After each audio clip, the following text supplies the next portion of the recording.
I would like her, please. Thank you.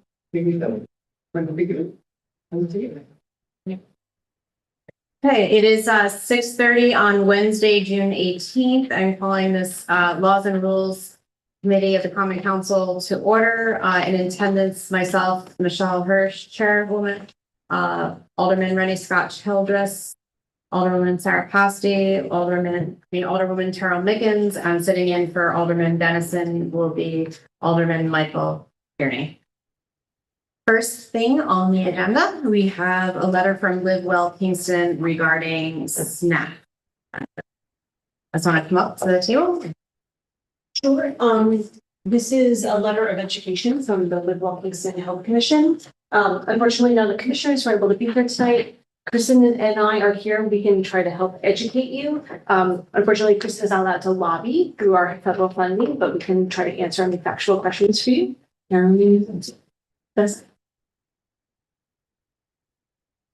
I thought the letter was very clear. Yes, and then there's a resolution too. Right.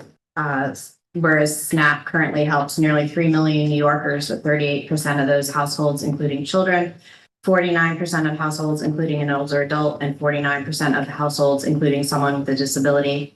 Whereas 1 in every 10 residents of Ulster County relies on SNAP to feed their families. Whereas in urban areas like Kingston and Saugerties, even more people use SNAP using census data. In some census tracts, over 26% of households are eligible for benefits. Whereas SNAP Ed costs less than 1% of the SNAP budget and its return on investment is significant. SNAP Ed helps reduce healthcare costs, improve food and nutrition security, and supports local economies like farmers markets and small retailers. Whereas every $1 spent on SNAP Ed, $10.64 is saved in healthcare. Whereas if the federal budget is passed, SNAP Ed would end on September 30th, 2025. Whereas Ulster County SNAP Ed educator works with both adults and youth in our local communities. Through the SNAP Ed program, she provides educational resources on SNAP benefits, nutrition workshops, and healthier school lunches. Now, therefore, be it resolved by the Common Council of the City of Kingston, New York as follows. This body will oppose federal SNAP cuts in SNAP and SNAP Ed. This body believes equitable access to nutritious and affordable food is a right, not a privilege. The Kingston Common Council urges our federal representatives to demand full funding of SNAP and SNAP Ed. That the city clerk, Elisa Tenti, will send this resolution to Congressman Patrick Ryan and Josh Riley and Senators Chuck Schumer and Kirsten Gillibrand. Anybody have any questions? I know I have a question, but anybody else? Okay, so the SNAP Ed, is that the Cornell cooperative program that will go into people's homes and like do cooking lessons, or is that something else? Can I say Kristen Kessler is our project manager and our food and nutrition lead for the city of Kingston. Oh, okay. You may all know her because she is leading our food systems plan work. Kristen. Okay, go ahead. Answer that. Yeah, of course. Thank you for that. So she does provide nutrition education. So that is correct. She doesn't go into people's homes. So the way that the SNAP Ed educator at Cornell Cooperative Extension Ulster County works is that she partners with community organizations and with our school district to provide nutrition education. She also works with them to increase their capacity and their resources so that the work that she's doing is sustainable as well. So I know that she works with the food pantries like People's Place. She also works with, Kingston School District. And so she provides a wealth of resources for food education and nutrition education. I feel like I always have to, it would be remiss if I didn't point out that SNAP Ed is also 35% of the funding source for the Creating Healthy Schools and Communities grant. The Creating Healthy Schools and Communities grant is a 5-year grant from the New York State Department of Health that the city of Kingston has received. It is what funds my position, which is why I am unable to lobby about anything. So I can't do any direct calls to action. But I do like to point that out to folks because I don't think that people kind of understand. I don't eat meat, so how the sausage is made is such a gross phrase to me. So please tell me if you have another one that I can use. But I mean, I just say how it sounds Tuesdays. I also don't eat meat, but I don't want to say anything.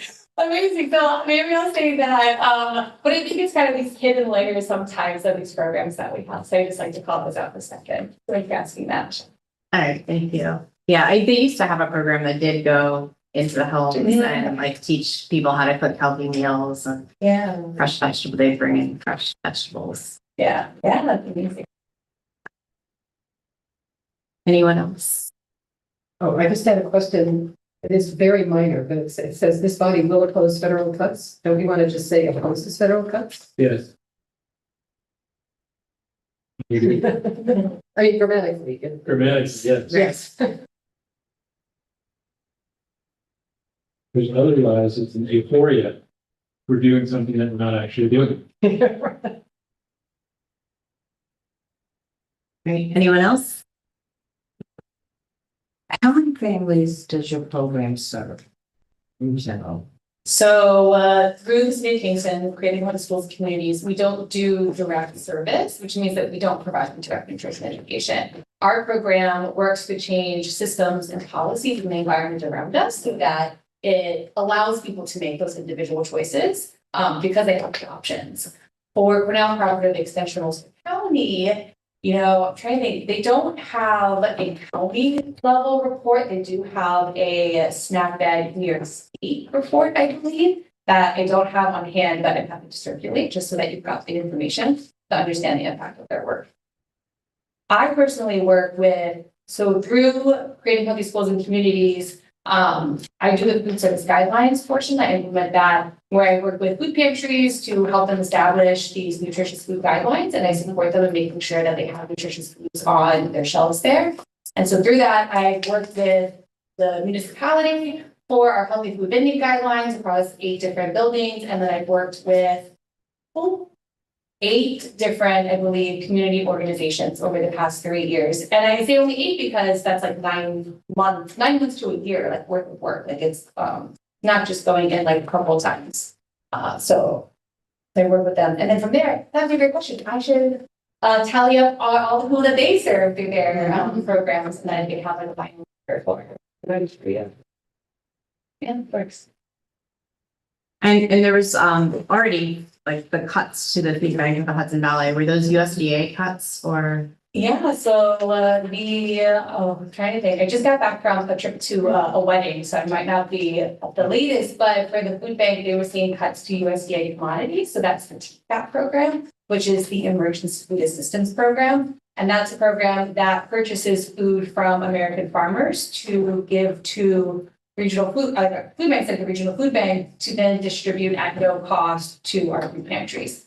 And so they had a cut that was they put on hold about 50% of the funding a couple of months ago. And I'm trying to remember if they brought that back. They also cut funding for different programs that paid for food banks and food pantries to purchase from farmers to give to food pantries and to work with schools. So there's been numerous other cuts that have already happened to access to nutritious foods.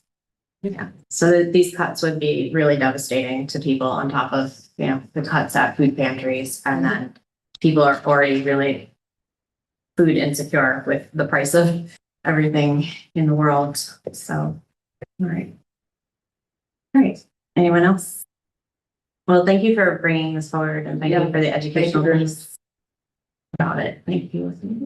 All right, so it's a resolution of the Common Council of the City of Kingston, New York to fully fund SNAP and SNAP-Ed as per attached. Can I get a motion? Motion. Second. All in favor? Anyone No. opposed? No. Thank you.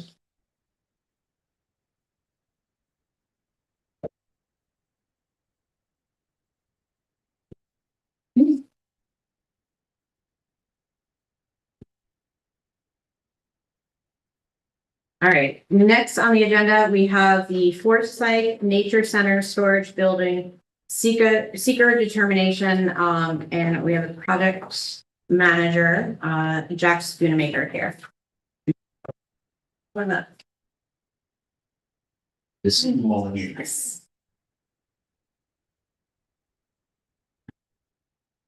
So with the Foresight Nature Center storage building, we did receive grant funding.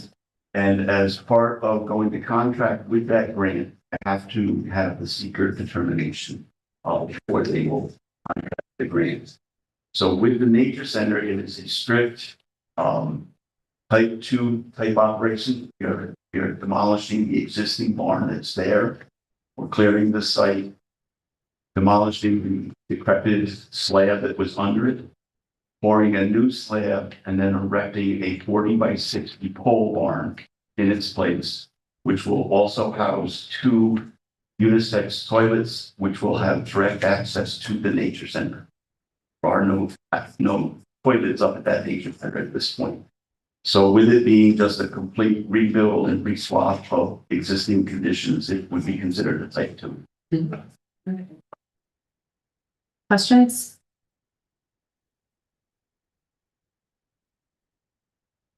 Any? This is very exciting. I know the families in Ward, I mean, Yeah, in there's Ward no One, check. use Forsyth Nature Center, we're very excited It's, about that. Oh, type 2, so it's not yet. and so it's the same footprint, Mhm. and what the materials are the same? No, the old barn, I think, was a metal barn. Wood structure, they're gonna go with the whole barn with metal. So it'll be a little bit different, but same, Okay.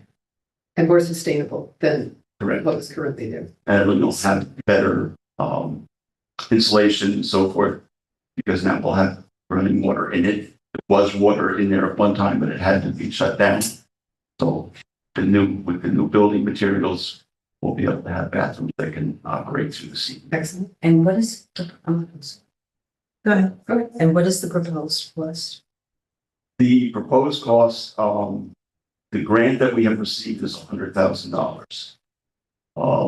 The proposed cost was budgeted at a little over 200.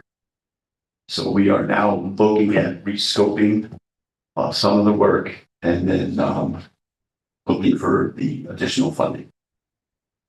But in order to get that $100,000 into contract, with the secret determination. Any other questions?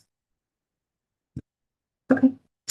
So I'm going to read the resolution. And this is a resolution determining the Forsyth Nature Center Storage Building Project as a type 2 action in accordance with 6 New York CRR section 617.5 C2 and 617.5 C9 of the regulations. This is a type 2 action because we are just replacing on the same footprint. So it does not require anything further. Can I get a motion? Second? Second. Okay, any discussion? Yeah. All in favor? Hi, Any opposed? All right, passes 5-0. Thank you. I think you're gonna stay, yes? Okay. This is Right. you were. I'm sorry, Sarah, this is like a different form and I started to sign. Oh. in the wrong. Yeah. I was gonna say all four. Yeah. This is a summer break. This one's a different.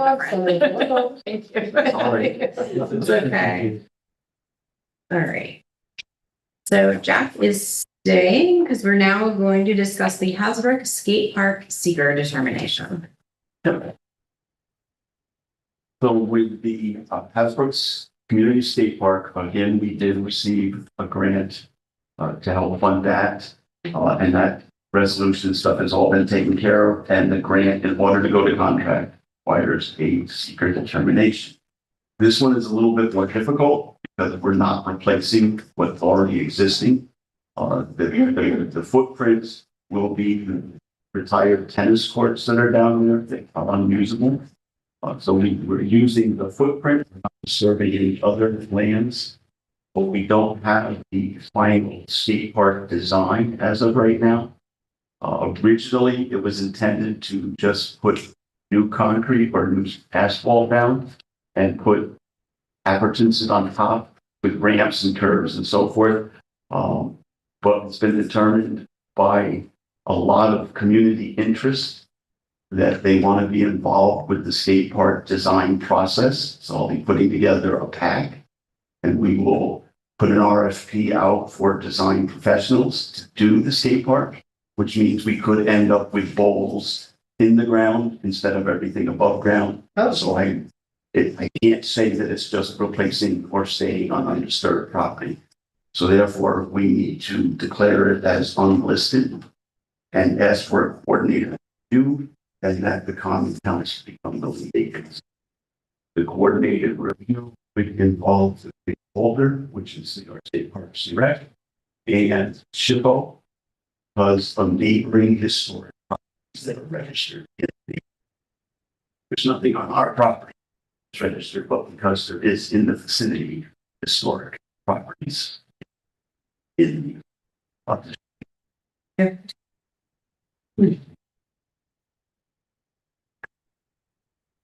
All right, so has everyone gone through the short assessment form, like read through it? All right, any specific questions? Yeah, Michael. So question 20, has the proposed action on adjoining property been the subject of remediation for hazardous waste? Right, that was automatically propagated by the form that, by DEC. Don't know for sure, but I am believing it's probably remediation down along the Brownell. That's in the neighborhood, it's considered part of the neighborhood, because the neighborhood, and because it's been remediation down there. It's been like this in the neighborhood. This is a huge parcel. Mhm. Thank you. Yeah. So will this wait until like the design? The review, or like until this, do you know what the design will be and what the scope of work will be? No. Okay. I'm hoping that we'll be able to get a determination at the next council meeting. Okay, so pass this out tonight. Okay. Great. And what do you think the timeline will be for the construction? We are, at this point, we're going out with an RFP for design and then having the PAC work with the design team to come up with the final plan. I would not expect to be able to get out to bid for construction and start construction in 2026. Until 2026, not, okay, thank you. Sorry. Oh, yeah. So you say that you're going to issue an RFP, will any of the users, in the city of Kingston be involved in the design process? That's what I'm saying when I'm going to create a PAC, a public project advisory committee. And I've already received at least 20 emails from people in the community that want to be a part of this design team. It's exciting. Everyone's been waiting a long time. So. You have any young people on that list? Yes. A lot of skaters, a lot of professional skaters, Huh. award-winning skaters that live here in Kingston that nobody knew about. Wow. Nice. It's amazing. Wait, what awards did they win? National skate competition. Oh, he's a skater. Okay. I mean, like, could have won a hot dog. Well, I'm sure they've done that too. Yeah, our office just has one comment. You don't have to necessarily change the resolution, but you do have to make sure that the Common Council directs the city clerk to promptly circulate the notice of intent to serve as lead agency. Oftentimes we'll put that in the resolution. It doesn't have to be in there, but at the same time, you have to make sure that it is immediately done upon adoption of the resolution, because within 30 days, they have basically 30 days to provide their feedback or opposition to the lead agency status. So I'm sorry, at the direct city clerk to circulate. Yeah, to promptly circulate the notice of intent to serve as lead agency.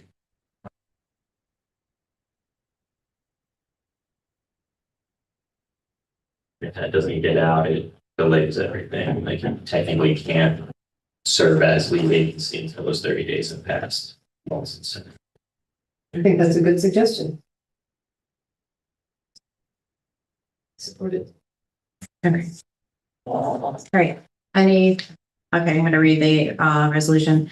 A resolution that pursuant to 6 NYCRR Part 617, the City of Kingston Common Council hereby determines that the City of Kingston Community Skate Project is an unlisted action under seeker and declares the intent to serve as lead agency and under a coordinated review and directs the city clerk to circulate notice of intent to serve as lead agency. To the involved interested parties. Okay. To, Do we need to specify? They should be specified on Okay. the short. It doesn't have to be specified in there, but any involved agency. Yep, and there's on the short. okay, yeah, I saw that. Okay. All right, can I get a motion? Motion. Second. Okay, any discussion? All right, call for a vote, all in favor? Aye. Any opposed? No, okay. You're busy. Yes, Thank you, Jack. and I'm sure I'll be back again soon. Good. There's a lot of projects coming up. Have a great evening, everyone. Thank you. Thank you very much. All right, next, item number 4, legislative procedures. This is something that Barbara Graves Poller put on the agenda. Are you going to be Yes, I. okay, speaking on discuss this? it. This is something that just, again, want to reiterate the importance. There's things that have been discovered, certain local laws that predate current administration that weren't properly sent to the Secretary of State and other things that we really need to address how these records are, one, being kept, getting them digitized so that they can easily be transferable, and putting in place some sort of internal regulations. It would be appropriate for the Common Council to, form a committee to look into this and try to establish best practices for this, to establish plans to apply. There's state funding, state grants that are offered every year to help assist with the cost of this. And the state is strongly, really strongly, trying to push for all municipalities to have, completely digitized and well-organized digital file systems. So it's something that, it's important to make new laws, but it's just as important to make sure that those laws are, being accessible not only to people outside of our government, but to employees and to you guys as well. So I think this in our office strongly believes that this is an issue that it hasn't been addressed in the past, and we're really overdue to address it. We are dealing with certain record issues pertaining to FOIL, trying to, where are these records? We know that they need to be stored somewhere. And it makes it much more difficult to find records when we don't have a digitized system that's well organized and certain internal procedures in place. So as legislation is passed or as other documents are generated, how those documents are then stored and made accessible by internally as well as for the public. So. Any questions? Oh, President Shaw. There's 3 bullets here that, I'm going to look at the 3rd one. Kyle was working on ways to make the text more searchable, right? Do you have any, and I know he made some progress, do you have an update about, is it? There have Yeah, been changes, and there are certain things, like I gotta say, without a doubt, hands down, the planning board has new software that has helped make the applications that come before it more accessible and easier to find other related information pertaining to that property that has an application there. The building and safety department uses this software Omnicity, which can be searched. And we are developing better ways to make the information within that department more easily accessible. But, I know there have been changes to the website, but I think there's still a good amount of work that could be done. I know I personally have problems. Sometimes, if I'm looking for resolutions, I have to go to, the calendar. Yeah, and go to this, but then if I'm yeah, I looking know. for agenda, And they're done that. But I know he was working on something, and I guess I just wanted to know if there was an update on that. But then my other question or thought is, you mentioned a council committee tasked with this. I'm hesitant with that idea only because unless it involves staff members too, because we don't have the tools to be able to do this. I mean, you're talking about grants, we need somebody from the grants department, you're talking about IT, you need somebody from the IT, like a group of 3 of us. I 100% agree, but you guys are the leaders, so. That's it's up to you fine. To try to get these departments together to organize a way in which, Yeah, I is doing this, Grants is doing this and have, a bigger plan and pursuing, deadlines to either pass some, generating legislation for internal regulations and procedures that are going to be followed. But it is one of these things that I guess it's looking for you guys to take a more active leadership role in this, we believe is a very big goal that's overdue and needs to be. yeah, I could see somebody leading that from the council, but yeah, I just didn't like the idea of committee. Yeah, I'm not necessarily, but maybe Because it has to involve the staff. obviously the staff would be doing the groundwork, but kind of a committee to be on top of things or following up on things and making sure that progress is. I have a question after Sarah or a statement, Sarah. Okay, so my question really is sort of related to yours, which is what are if we are to support this, which I hope we all will, because I think that it's important that we have easy access to all of this, what would be the next steps? And one of them was, and I assume that there would be a financial aspect to it as well, because digitizing can be a very complex process. Yes. Yes. And as I said, getting kind of a better idea of which departments, the clerk's office is the central. So, that would be a great place to start. And, so making sure, I know the grants applications, it's sometime in the spring, like maybe the end of March, that these applications for these digital records related grants are due. So, I guess the process is really having some members of the board kind of taking the torch here and carrying it and getting the process started by, detailing what really needs to be done, with kind of a roadmap as to how we're going to try to get it done. I know our office is more than happy to work with you, but at the same time, it's not something that we have the capacity to just take up on our own. We're dealing with litigation and at the same time, we're honestly dealing with work than we should as a result of issues with, a lack of digitized records, issues trying to find records in other departments not being able to find records. Just kind of on topic, we dealt with just our office responded to a FOIL appeal earlier this week. We just received 2 more FOIL appeals, which means that the department that's supposed to be responding to these FOIL failed to. So then, we have to then try to do this, and we're running into these same problems where we're trying to say, okay, do these records even exist? They're not sure, they can't necessarily locate these records. And it is problematic, and it's something that, whether it's obvious or not, the city is paying for it. Yes. So it's something that needs to eventually be done. Okay, so I'm hearing all of this and I understand, but I'm feeling like this also speaks to us needing maybe our own clerk. That is Yes, I'm sorry, that is actually something that I Yeah, that would, yeah. I've been saying that for 10 Well, like, years. yeah, that was actually one of the main important points I got caught up talking about.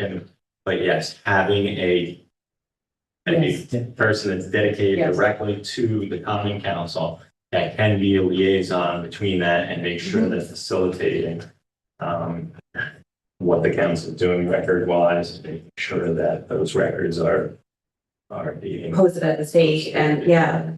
sent up there, and also posted on, publicly posted anytime additional notices for ordinances, other things of that nature.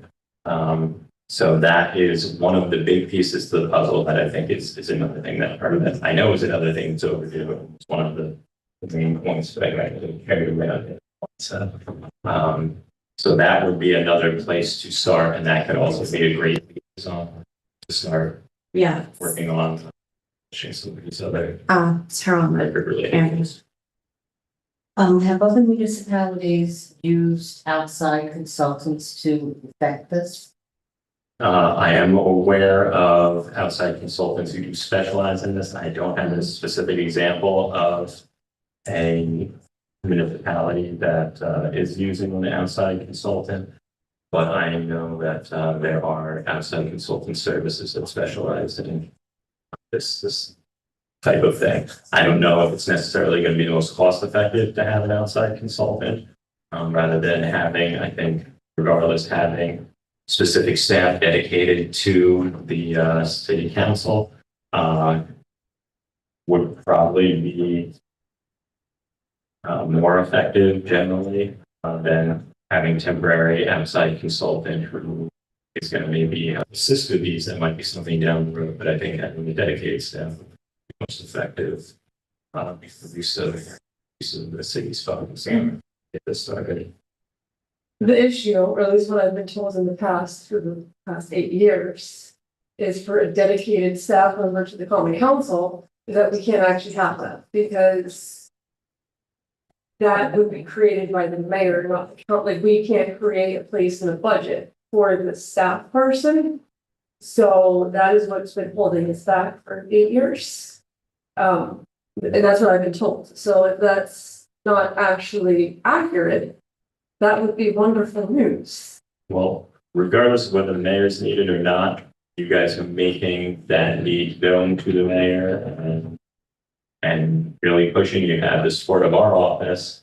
I'm sure other departments as well recognize the need for that. But Yeah, I mean, we just passed like a local law even for the controller's office, and like I just don't see why we can't find a workaround with a local law. We put money in the budget for consultants. So, Did we do that this year? yeah, It's last year. We did last I know. year. maybe we didn't carry it over. Did we not carry it over? Maybe not. I was a little out of it during budget season, so I don't recall. I can go back and look. I don't, Somewhere. it wasn't a lot of money when we did discuss it. It We had was, the intern. We used it for the intern, so it wasn't. Our intern. Last year.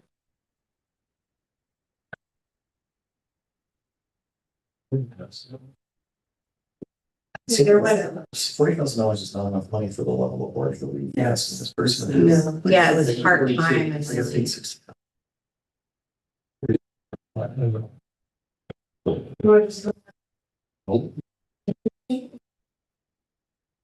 I would love to have that happen. All right, Advocating for it for a long time. all right. Sarah? I was going to say, I've worked on digitization projects in arts organizations, not necessarily for government. And there are a whole category, as you said, there are a whole category of people who specialize in digitization, and they're out there. And even, in one of my jobs, we actually hired somebody who came in as a consultant who was just there very part-time, working with somebody who was, in fact, an intern who was there. So there are ways to put it together, but you really need the expertise but I would be very happy to support this going forward. And I don't know whether the committee that you're talking about would be part of laws and rules, would then bring it to finance. I don't know the logistics of how we would. Yes, we're- It's not a committee. Yeah, no, we're not gonna do that. We're not gonna do that. Yeah. I'm not gonna set up the council committee.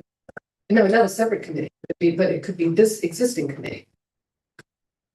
Oh, we just need What do you need? I What do you You just need Council something to to push take- along. It doesn't need to be. take the initiative Committee, to push to try to get this much needed change in place, much needed assistance and digitalization of our records. And that's, we can minimize the issues that we're having now and make, records more accessible to the public, more accessible to you guys, more accessible in the city. And else.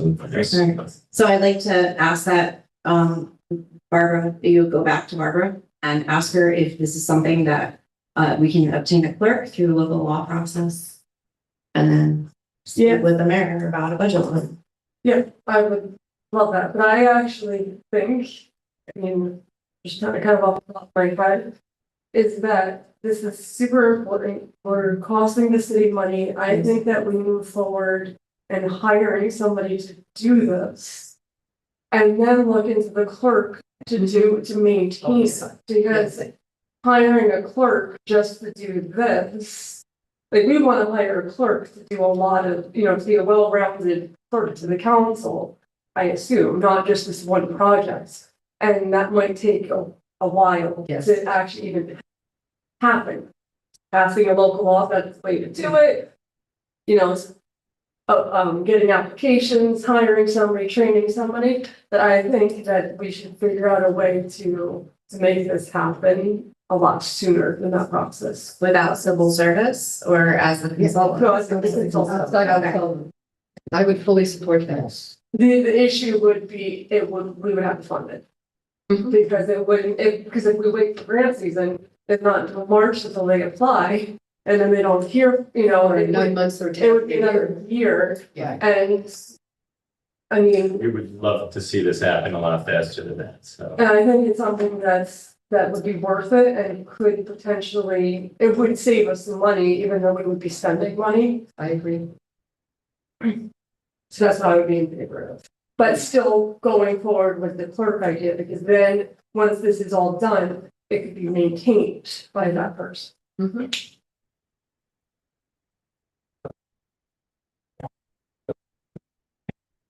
So what are the next steps to make this go forward now? Can we issue an RFP for a consultant and just see what we come away with? I mean, because this is a huge undertaking. Yes. And Absolutely. whatever money we spend now, even if we apply for a grant, it will not backfill what we have spent. So I don't know how we could look at a grant to possibly do this unless we're willing to wait for that grant to appear if in fact it is scheduled to appear this year. I would be in favor of putting together an RFP, seeing the organizations that are out there that are equipped to do this kind of work, and then go from there. Like, just, at least we will know the cost of it. Do you want to lead this?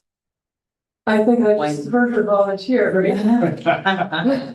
If it's after August, that's fine. Well, who would write our RFP in-house? Or we would need a staff member, so I don't know whose office that would be. Matt, would that be your office, or would it be? I will follow up with Barbara. I'm sorry, I really don't want to put more on you, so if you could tell us another office, I will happily accept the other office. I think we have the authority issue. I don't think so, I really do. Could you follow up in terms of our authority, what the parameters are for? Yeah, Matt, can you let That's me gonna know? be Matt. And I'll figure out how to forward with this, is that Emily really is sound here. work with this plan? You really can do it.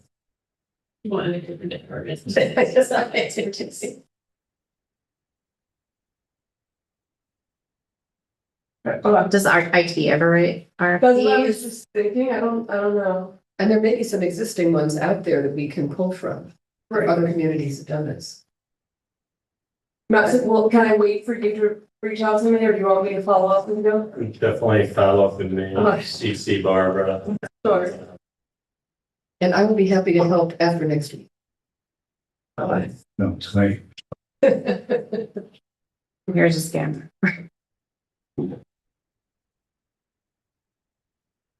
But thank you, Matt, for bringing this back to our attention because it is very important.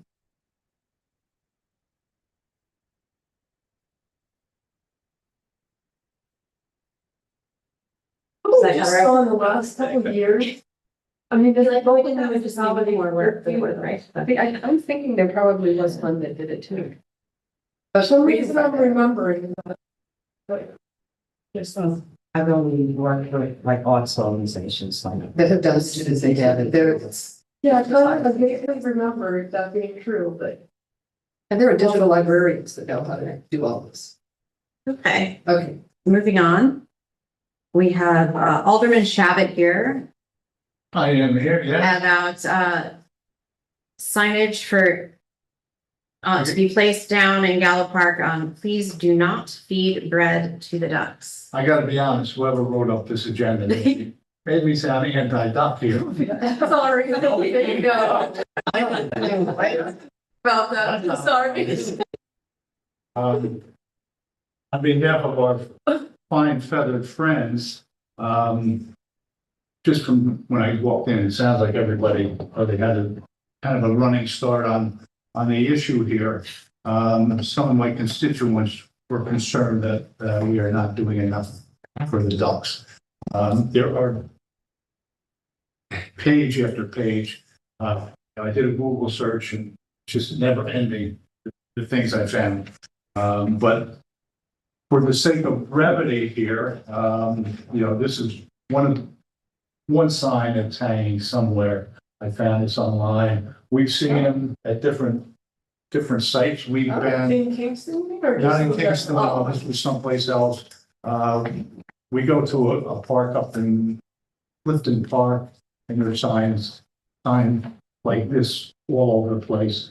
But anyway, there are a lot of issues with the white bread, and everybody's throwing white bread, and I have to admit, we've been doing it for years.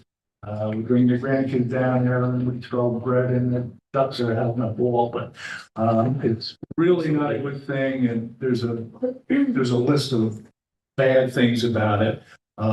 Makes the ducks lazy, number one. And it teaches them that they don't have to look for food. They can just swim around. Bread itself creates algae on top of the water. So it's not just the ducks. It is affecting our water too. One of the biggest concerns is eating white bread leads to malnutrition. And there is something called angel wing, and it makes the duck's wings grow this way instead of like this. They're like upside down, so their wings stick up, and they can't fly. All right, so that's not, no. So there's a host of reasons. If you care to look more, it's very easy to find. But I'm just suggesting we put a sign down there, similar to this. I'd certainly be willing to work with DPW if we approve this to come up with appropriate sign.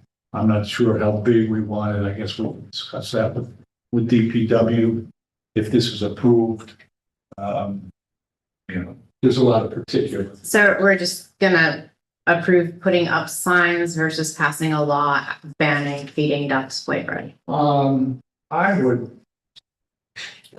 say let's put the sign first. Okay, because it's laws and rules. I'm just making sure. Yes, well, that's why I put it here, 'cause I wasn't sure. Yeah. Because it's not in our code. We are allowed to feed ducks as of right now. We are. We are. Does it say whether? Unless there's a state law, but according, which I don't think so. The city of Kingston, there's nothing in the code about ducks.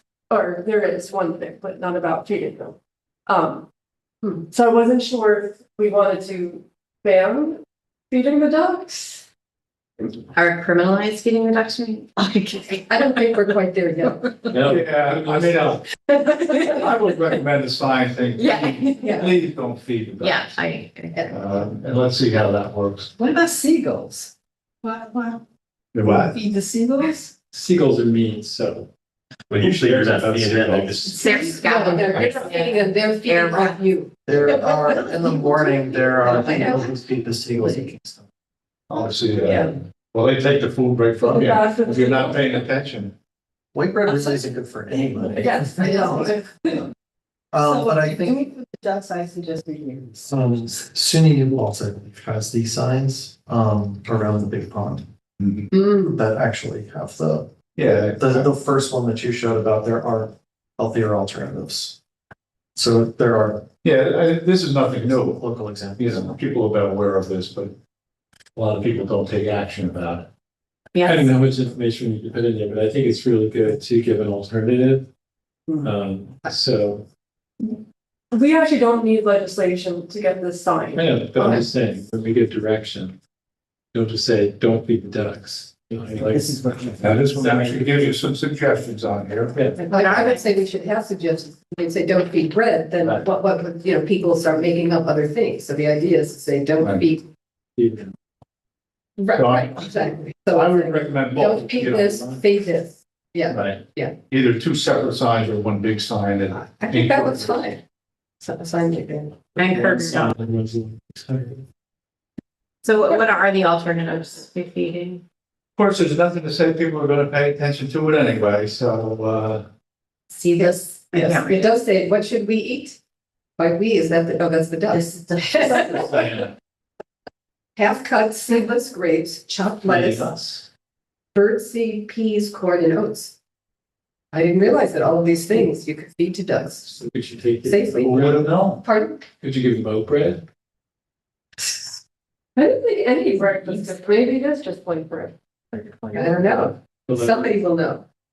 And it seems like Steve is willing to take the lead on this to figure out what they can eat and what they can't eat, right? Let's do it. All right, so we don't need a committee report or anything. We'll just. Andrew? Correct. Okay.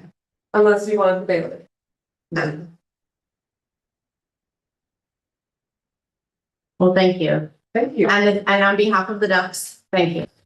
Interesting. So what should we do? Should I get in touch with that to make a sign? Simple as that? Yeah, And find out what the language, what ideal, what other communities, maybe Newport, I think you're right, there are signs. Yeah, I'll look for the, I'll get I mean, a poster of samples. examples. you might need money to fill. Yeah. colors. Yeah. Right. Well, yeah, I'll report back and see what, Probably a I mean, finance. we're gonna get it done in-house.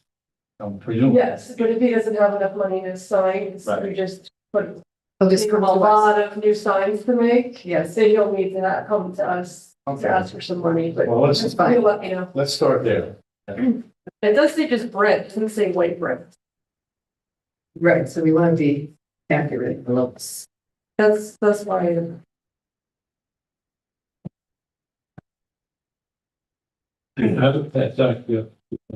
Most of the things I've read, although it doesn't say, they do refer to white bread. Yeah, I Most just of the did a real old quick ones. search, so, Well, probably, I'm sure no bread is. yeah. And feeding deer is also another good thing. They eat shrubs and bark off trees and you start putting bird seed and other things out there, that's not good for them, they get sick. Feeding any wild animals since we're, It actually, you should not feed any wild animals. yeah, we shouldn't feed anyone. All right. Thank you, Steve. We're gonna move on My to. work here is done. I'll be a little bit more thoughtful next time in terms of my agenda list. On behalf of the Ducks, I thank you for your time. All right, moving on to, the food truck legislation. Under old business. Okay. So I believe, many of us sent some comments. There are definitely some comments, and I can go through, kind of a summary comments. And there are significant changes, not as like necessarily pertaining to the original additions, but just to additional changes to our peddling and soliciting statute. That's chapter 318, which at our last meeting, everyone did acknowledge that it does seem a bit out of date. It looks like it was adopted in the 80s and has not really been updated since then. So I know in general, one of the biggest seems consensus is pertaining to the original proposed changes are to not make food truck a food truck permit separate from the peddling and soliciting statute. Try to just keep it so it's one fee and incorporate, I guess, the food truck regulations within the licensing regulations. We still, I'm sure, have to distinguish between, the regulations that would apply to food trucks and the regulations that would apply to someone who is going, door to door, encyclopedia salesperson or something. And as well as, I think it would make sense to distinguish, or I guess the license fees. I haven't really gotten too much feedback as to distinguishing between the two, but, it would appear to me that, there should be some sort of difference between the mere door-to-door salesperson and, someone who's operating out of, a mobile, food dispensing, unit. So, that would be something that I think warrants further discussion. I know there were, a lot of feedback about removing some of the more arcane looking requirements, removing fingerprinting, background checks, other things of that nature.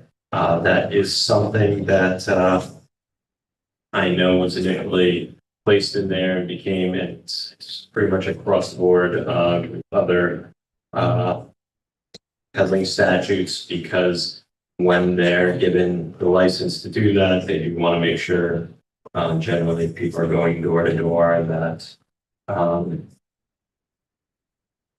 They're not selling drugs. Or yes, they're or They- potentially they're not a danger to Yes. the community members. But again, that's something that I think at the very least get some feedback from the chief of police as to whether necessarily at least get his take on that before we decide to completely remove it. Maybe removing or minimizing it in certain circumstances, maybe only requiring it for the door to door, and then Yeah, that sounds good. I mean, I get that if you're knocking on a door, Yes. but how often does that happen? Because it's been a long time since anybody knocked on my door to sell encyclopedias. Or whatever. So it just seems like doing that for that small subcategory doesn't make sense to me.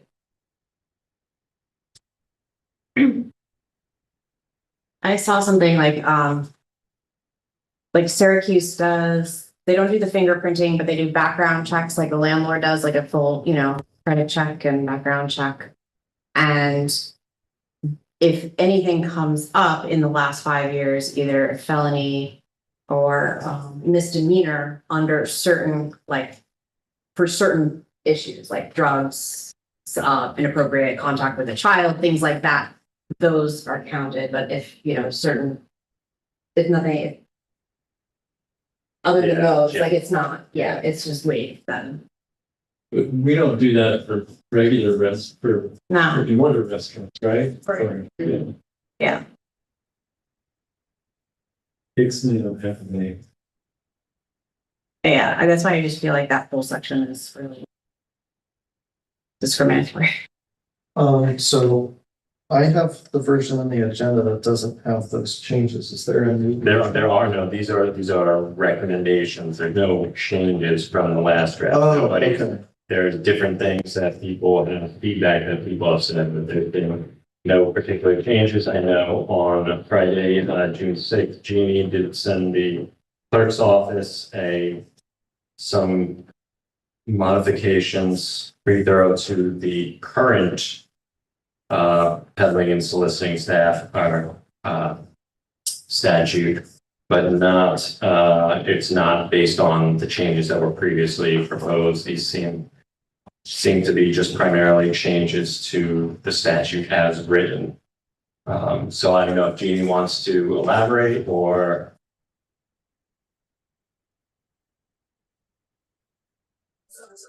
Yeah, I did agree with changing about the fingerprinting. I spent a lot of time with Terrell and we talked about that. I believe we did send you a couple of pages that was changing on the hawking, the basic stuff that we all did agree on to have them changed. Like doing the for the whole family, that's a little ridiculous,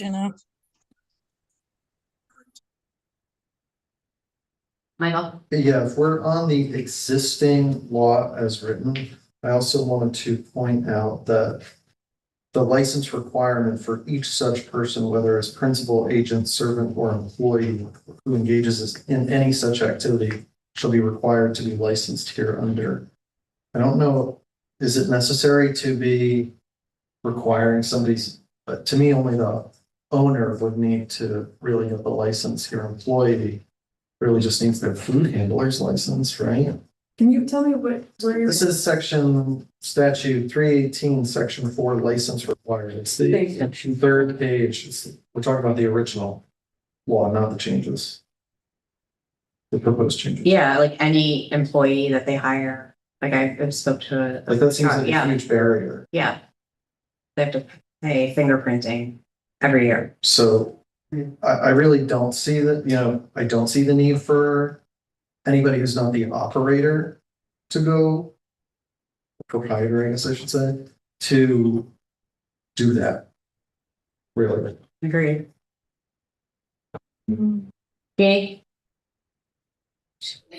That was one of the things that we did talk about, that's none of our business who they hire or anything like that. The food truck owners, they're responsible, just like any other restaurant is responsible, any other business. The food truck owner is responsible on who he hires and things like that. We should have no say in that. The only say we should have is about the food truck owner and making sure that they're in compliance with all the rules and regulations. They're the ultimate, it's just like in building department, the property owner is the responsible person of the property, whether they live there or don't live there. I don't think we should have a say in who they hire or anything like that. Or that a license be required for each of them. Person. So I guess we're. Right. Yeah. And right, and then clearly if the employee were to, not obey any law, then it would fall to the employer Yes. to be held responsible. So I agree with And that. we're not responsible in anyone's business on who they hire, what time, or, anything like that. We just are looking after the person responsible for the vehicle and what they're following the laws. That's it. Anything else is none of our business. Mhm. Now, do you guys feel that it might make sense to just do a food truck statute separate from peddling and soliciting, or create entirely distinct requirements outside? Or I guess we could incorporate it as a separate article within here, but basically say, like, distinguish that these are complete separate requirements for food trucks as opposed to, what normally this applies to the people who are going door to door and so forth. Rather than just like in each subsection distinguishing, because I would imagine you would still want every single person going door to door, not necessarily. I know recently we had, when Arch, Top Fives, they were going door to door. It wasn't like the owner of that company gets a peddling, it's each individual who goes door to door. So would it make sense then to completely distinguish, since you don't want a lot of the same requirements? I know some of these we kind of, it sounds like everyone wants to remove altogether.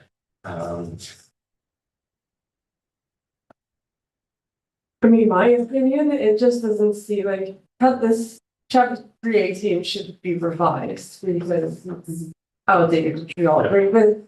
Peddling and solicitation doesn't seem to me to fit. Food trucks doesn't fit nicely in there, so I would. And I think that's based just Newburgh, Tipsy, most of the comparable ones in which a lot of the regulations were.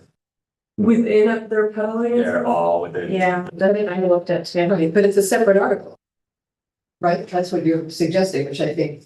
Yeah, we could still potentially do it, but we definitely would have to make clear language, since that the licensing requirements, everything that's listed in Article 1 doesn't apply to food trucks, and then Right. create an Article 2 that has the separate licensing requirements for food trucks. Right, it's Yeah. like one license, not a permit. But we can still make the changes, the other outdated changes to the first section, but it just, Well, the penalty piece too, like, I think I sent in, I said that, like, we're then only giving penalties to the food trucks and a process for only food trucks, but not the rest of the peddlers and solicitors, and somehow that should be fairly, and yeah. That should be very clear what the penalties are. And I actually had a question about that too. It talked about something that, one of the versions that I was reading talked about violation would be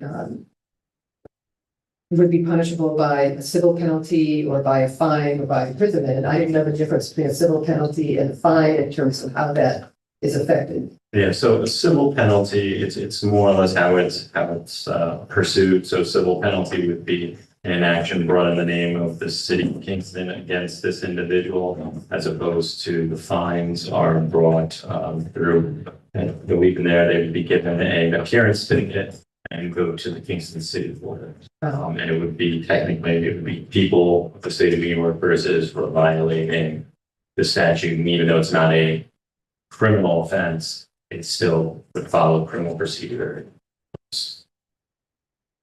So just like with a parking ticket, or not parking, parking tickets, but also vehicle and traffic, other ordinance violation. And who would make the determination as to whether it's a civil penalty or a fine? How does that? I think that was because that's how it was listed in the previous statute as offering that, or was that something that was borrowed from?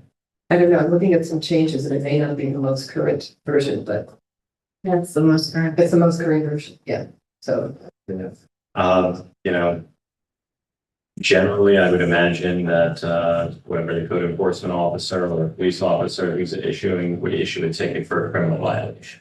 I don't think they would necessarily issue it for a civil violation. I would see us as a city bringing a civil violation if there was some sort of, continuous issues with particular business operating it or individual who's operating it. But again, if we're limiting, our civil remedies to the same exact remedies that are penal in nature. so these are listed here really just as options. Yeah.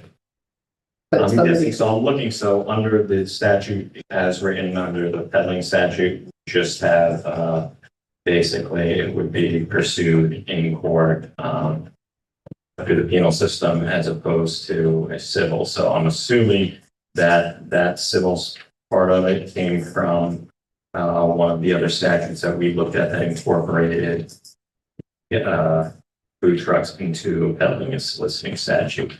So it could be Poughkeepsie, it could be Newburgh, but I would imagine their statute probably would have allowed for a much greater potential civil, because there's no point in pursuing a civil case where you're only getting $100 because it's going to cost us Right, exactly. Yeah, that's, way more just to, might as well just issue a fine. So what I would say is I see no reason why that could be something easily removed from it. Or just using general language that, that this should not limit, the city ability to bring a civil action. Because, there should be no reason why we couldn't bring a civil action if someone's refusing to stop doing it, to enjoin them from continuing operations. Something else of that nature. So we can use general language, but I don't think it's necessary to have the exact same fines and only limited to the exact same fines to be pursued either civilly or through our regular system under the criminal procedure law. What you're proposing sounds fine to me. So I'm a little confused because I thought that originally Jeannie had brought this forward to solve a parking issue and a safety issue. And so how do we get that portion? How do we move that portion forward such that we can, at this point, determine what the proper, parking from the corner should be? And then later maybe get involved in these other large issues like the total revision or the partial revision of, that particular article or that particular regulation. Because I think we're getting stuck in the weeds now, and at this point, you know, we're risking. It's almost like the city's been put on notice, and we know that these trucks are not parking properly. So how do we, you know, solve for that first?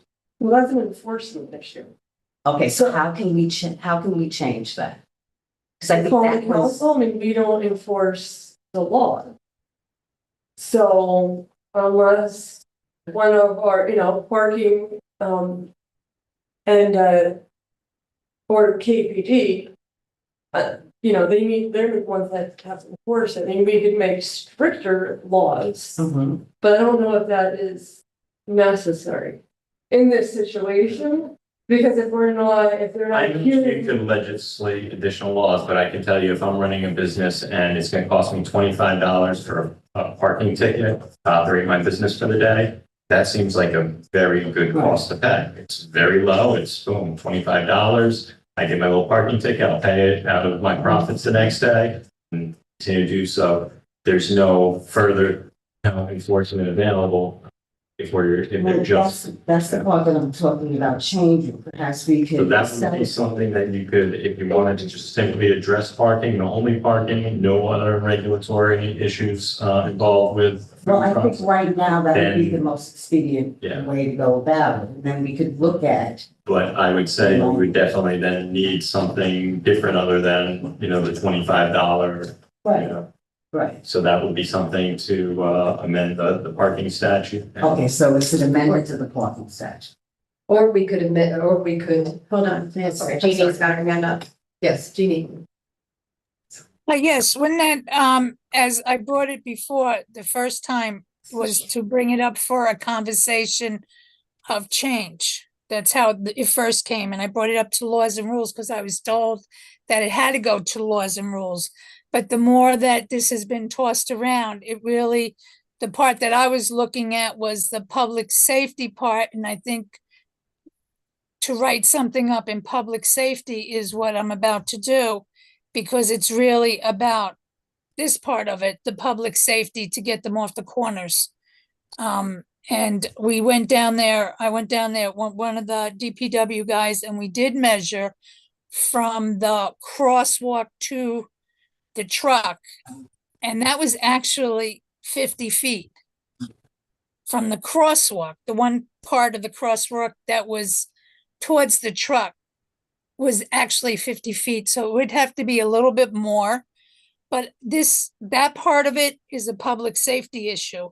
Everything else has to go through laws and rules. That's the way I'm seeing it. If I'm wrong, please correct me.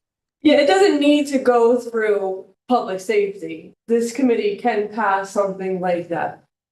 And so since this committee would oversee a lot more, it made sense to me to have one body examining this whole thing. So that was my choice. But that doesn't exclude the fact that we can't talk about public safety concerns in this committee or move anything forward. So you're saying that you're looking to move the trucks more than 50 feet? It would have to be more than 50 feet because it's 50 feet from the crosswalk. We measured it this week because we came up with 50 feet would be good. But the actual, from the crosswalk, the end of the crosswalk towards the truck was, I believe one was 47, the other one was 52. So actually, if they just moved it down to where we could get line of sight and people can see, those parking spots were made for cars and maybe pickup trucks.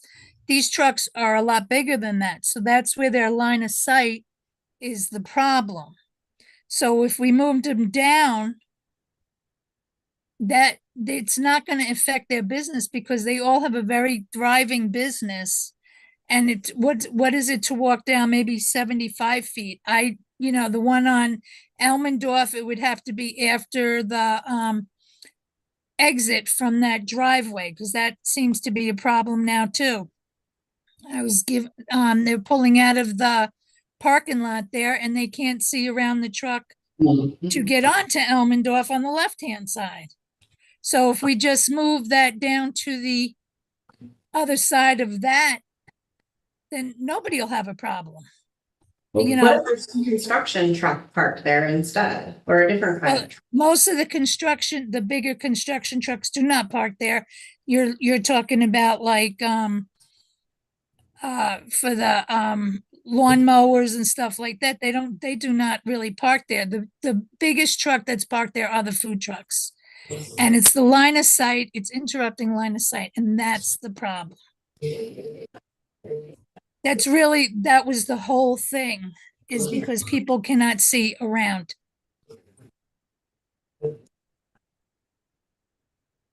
And I don't know.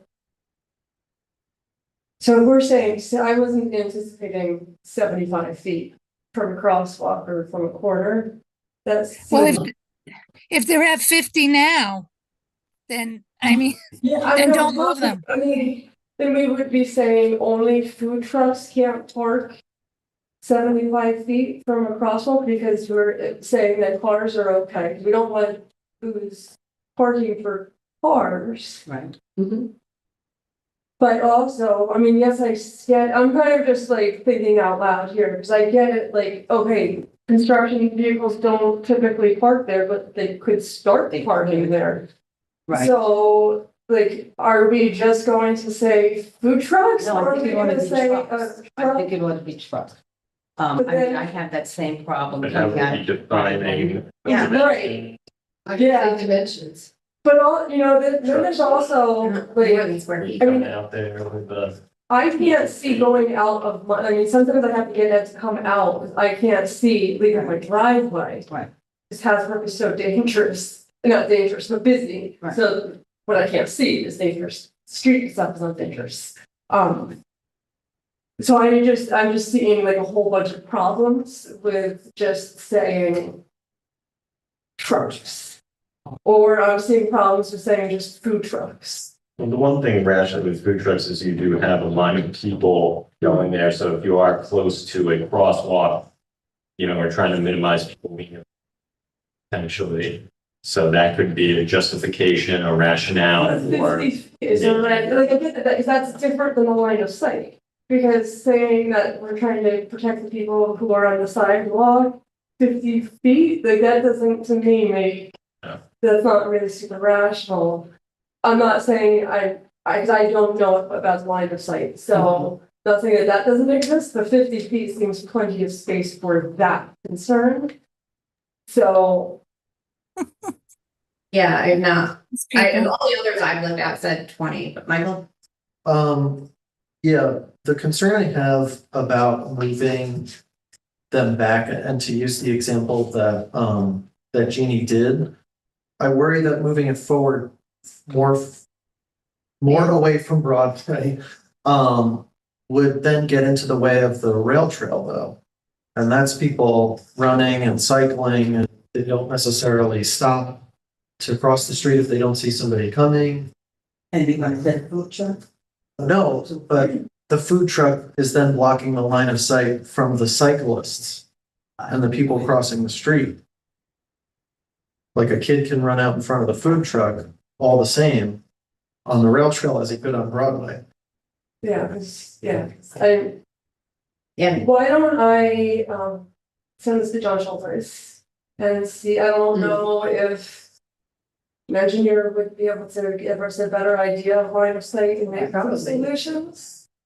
I wonder, if everybody would be comfortable with doing that as a step forward? The other thing, I guess you could, get his advice, but a way is based on his advice or based on you can prohibit food trucks everywhere but certain designated areas that meet the criteria, so it's not too close to whatever, Yeah, That could be a way which you can address these safety concerns while also not making arbitrary, distances or other things. Right, well, that's why I think it should go to, I'll send it to John, which is what I typically do with all our.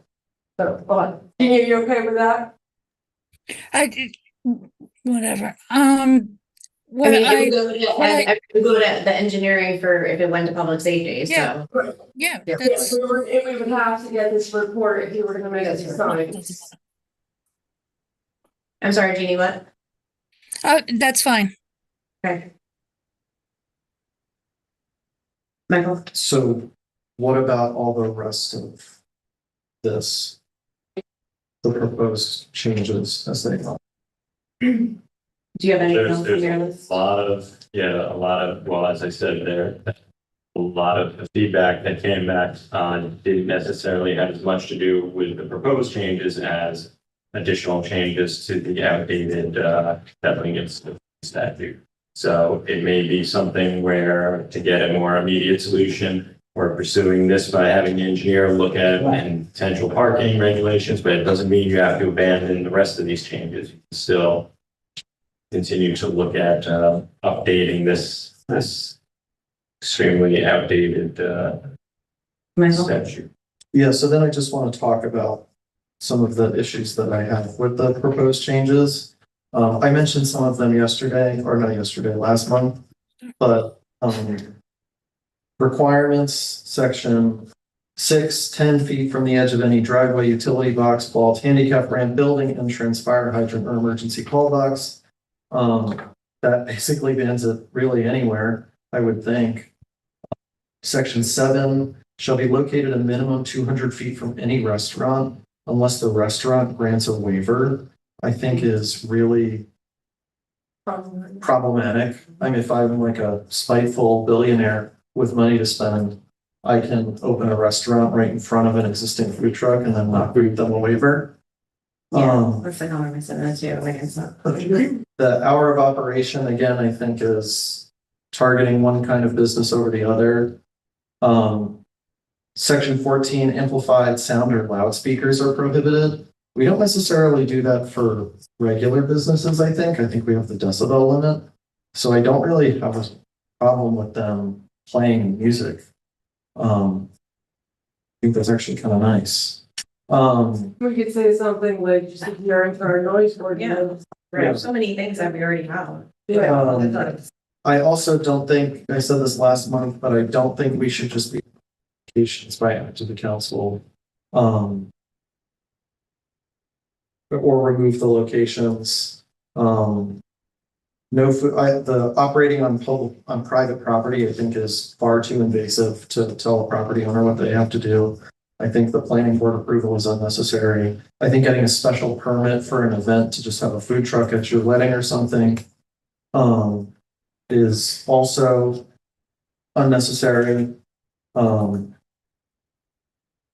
Conduct in a manner that creates a public nuisance or otherwise constitutes a danger to public health, safety, and welfare is considered a violation. And I didn't know if that meant if I'm arrested for a separate charge, can I no longer operate my food truck, even if it's unrelated to the operation of the food truck? I didn't really follow that one. So, Or am I just getting too in the weeds? Yes. Yes, correct. I just think a lot of it is a solution looking for a problem, right? And it's not the main problem that was brought forward. Exactly. And I mean, again, I really think this is kind of a ban on food trucks and all, and everything but Maine. And from the beginning, the original communication highlighted that food trucks create unnecessary competition and intrusion on the restaurant community. That is from the March 24th or March 25th, 2024 original communication about this. So it's always been about removing competition. Who wrote that? Which is why it was on, wasn't Yeah. it? It fell off the packets, but that's the original communication.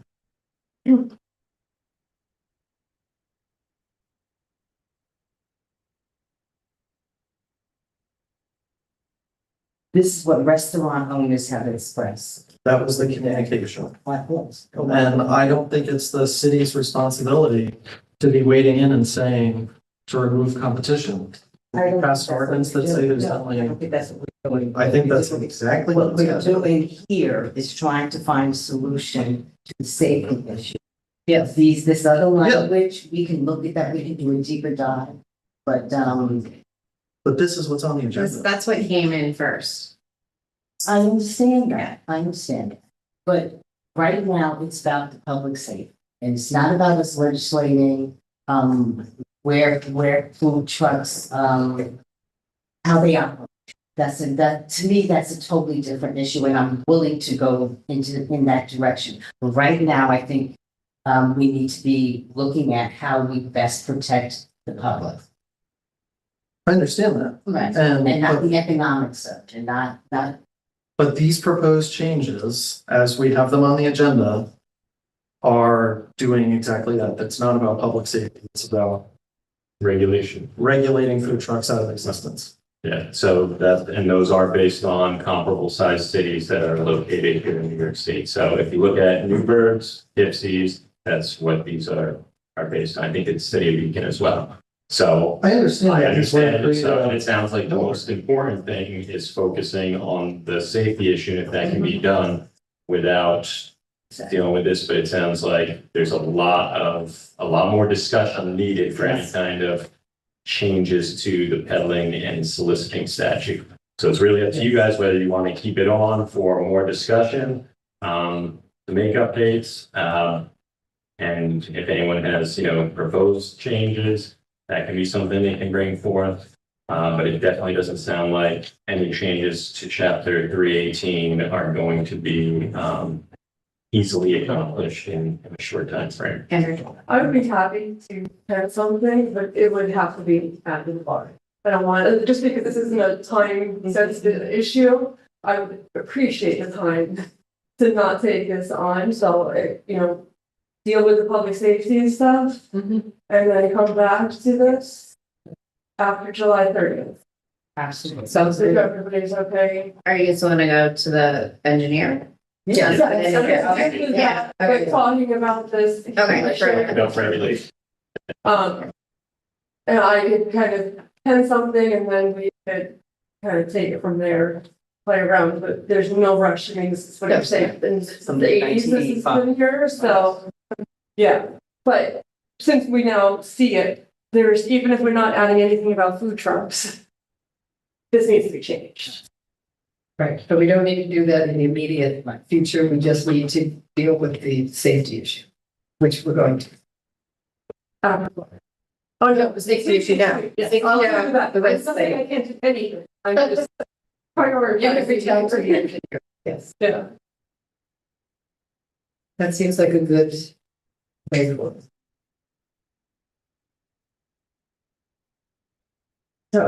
Okay, so is this going to be on the agenda for next month No. or with engineering or?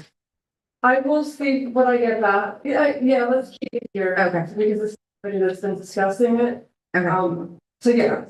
And then once that, if that's something you was over there, then we get okay, I'll probably take other, but all things already. okay, okay. Thank you. Thank you, Jeannie. I was just gone. Okay. All right, Brett, Finally, for urban bars. After all that food truck talk, I'm actually hungry. No, I wish I had brought food for it. I do have to come up after the food. Yes, so, Yeah, I would have parked it at appropriate location. so Brett is back with some updates to our draft tree preservation ordinance. Thank you for coming back. Absolutely, happy to be back. So what I was hoping to go over tonight was some updates to the proposed ordinance. This would be considered the latest draft of it that I sent over to Michelle. Hoping you all have it as well, where the updates are highlighted in yellow. I also have just a brief summary of these updates as well that I'll list. And yeah, what I'm hoping to talk about is these updates, how they came about as a result of meeting with, various commissions, other departments with the city, and of course, the very influential public information hearing that we had at the end of May about the proposed ordinance. That went well? It did actually. Yeah. Decent amount of turnout? Yeah, it was like 20 something. I think it was more. It was pretty, Yeah. Yeah. it's pretty filled. Yeah, it feels really nice to be an urban forester in a community where the community cares about its trees. That's the thing. And people are willing to show up about it too. So the updates to this current drought. There are 6 active ones to go over, and then a final one that I communicated a little bit with Michelle about that we'll talk about at the end. So those 6, just going down the list here, the first one is restitution for tree damage done by vendors hired by the city of Kingston. This is just kind of like an addition that's more of a clarification to say, like, in the instance that, there's a vendor that's been hired, they're operating heavy machinery for whatever purpose by the city, and they damage a tree, restitution for those damages would be paid by the vendor.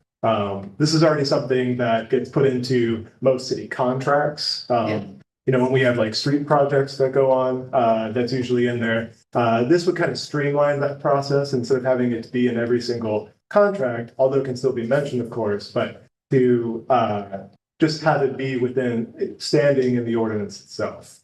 And I'll keep going down the list here too, but so the next one from there is, previously the ordinance did have a requirement for a tree survey to be provided by the property owner. This was in regard to either like the construction, demolition, or addition of buildings on a property. The update makes it only a survey requirement to be provided to the planning board for parcels equal to or greater than 5,000 square feet. So on these small parcel lots that are usually under 1/8 of an acre, where it's a small number of trees in the first place, a tree survey is not going to be an additional, administrative burden for a property owner to provide. In those situations, it'd probably be more efficient for the property owner to either work with an independent arborist, or if it's in response to an input from the planning board, for me, the urban forester, to go and look at these trees, depending on what situation feels more appropriate, where, is the input from a disconnected third party more valuable versus, whatever other option.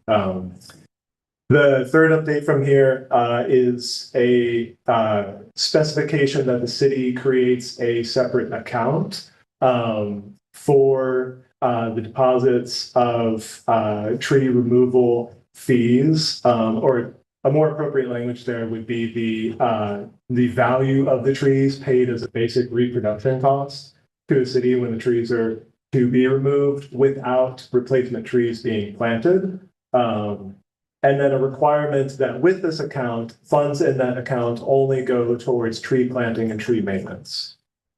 Going down the list from there, also a specification of the creation of tree planting areas. So this is like a physical tree bank that exists within the city of Kingston. So if it's the instance of, say, a property owner wants to remove a large tree that's valued at being like, well, you're removing one tree, but the value of that tree is equal to like 3 nursery trees, and maybe you only have room for planting 1 tree on your property, those other 2 trees could be planted in this designated tree bank area. And that would be defined as the city's parks and public right-of-way along streets where appropriate for specific trees, which we do have outlined through our tree inventory. That was last done in 2018, and we're working on the next round.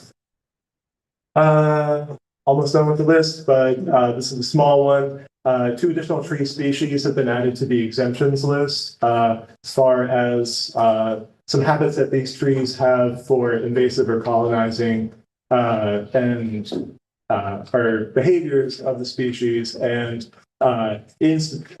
some instability in like rocky and slope soils. And I recognize that's pretty in the weeds, but yeah.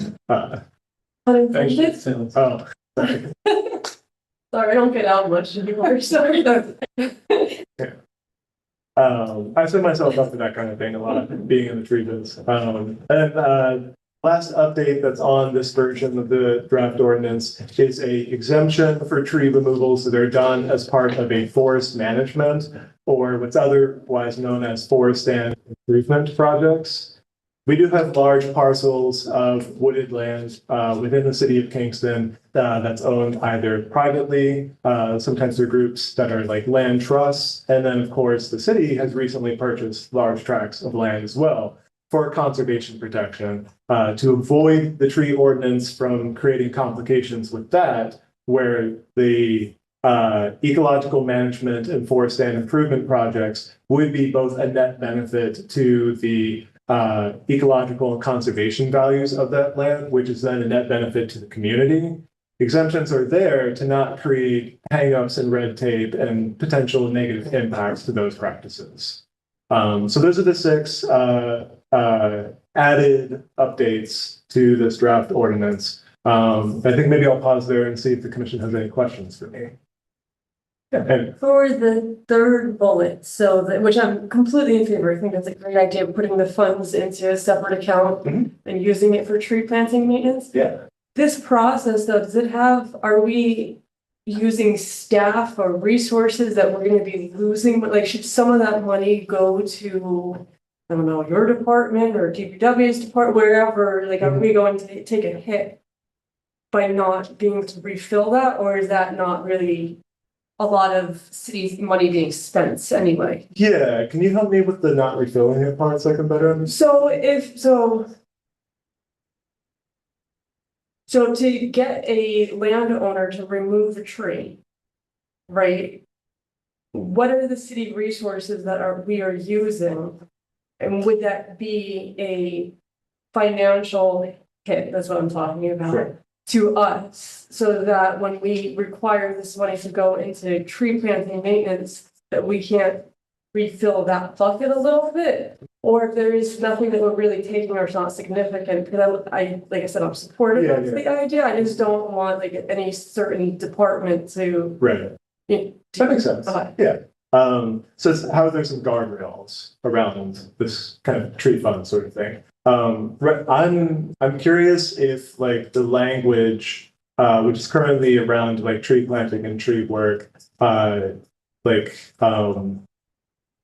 I guess maybe I want to make sure that I was following you when you were saying that the city is trying to compel a property owner to remove a tree? Or was I No, I misunderstanding? didn't say that we were Okay. compelling, but a landowner was just removing the tree and Okay, they had yeah. to do the tree removal fees. Yeah. Yeah, so then when that money goes into this tree fund, that is a resource for the city to use for either like, planting of more trees, or otherwise maintenance of trees, which the city doesn't really allocate funds for that in the first place. Right. And the maintenance of trees, it does contribute to the longevity of the trees as well as, public safety benefits as well. But, does that help with the direction you were going? Not exactly. I think I understand, Yeah. because I mean, some of this stuff is already grant funded, right? Mhm. So like in the future, when that grant goes away, like Right. different positions or salaries and things like that. So, yeah, Right. Yeah, are you wondering about my salary? just kind of in general. Sure, like, yeah.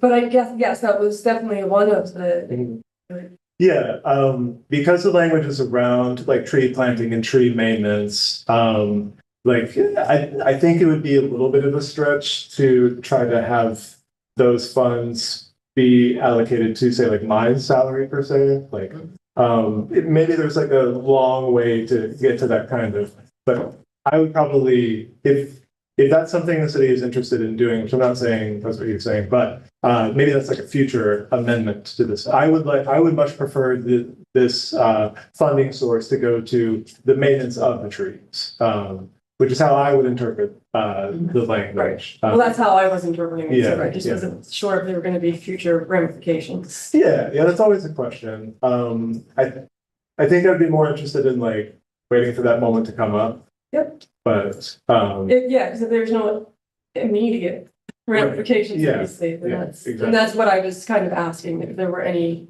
immediate consequences. Yeah, okay. Thank you for clarifying on that.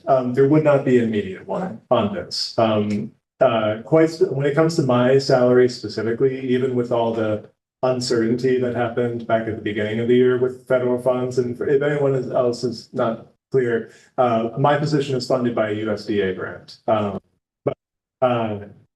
Because my position is fully funded by that grant, regardless of whatever kind of like lack of clarity there is, we can't take other funding sources in to pay for my position.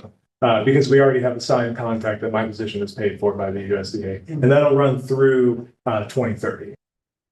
Yeah. Michael? So for maintenance of trees, so if you needed to buy a new vehicle, would that be a use of the funds?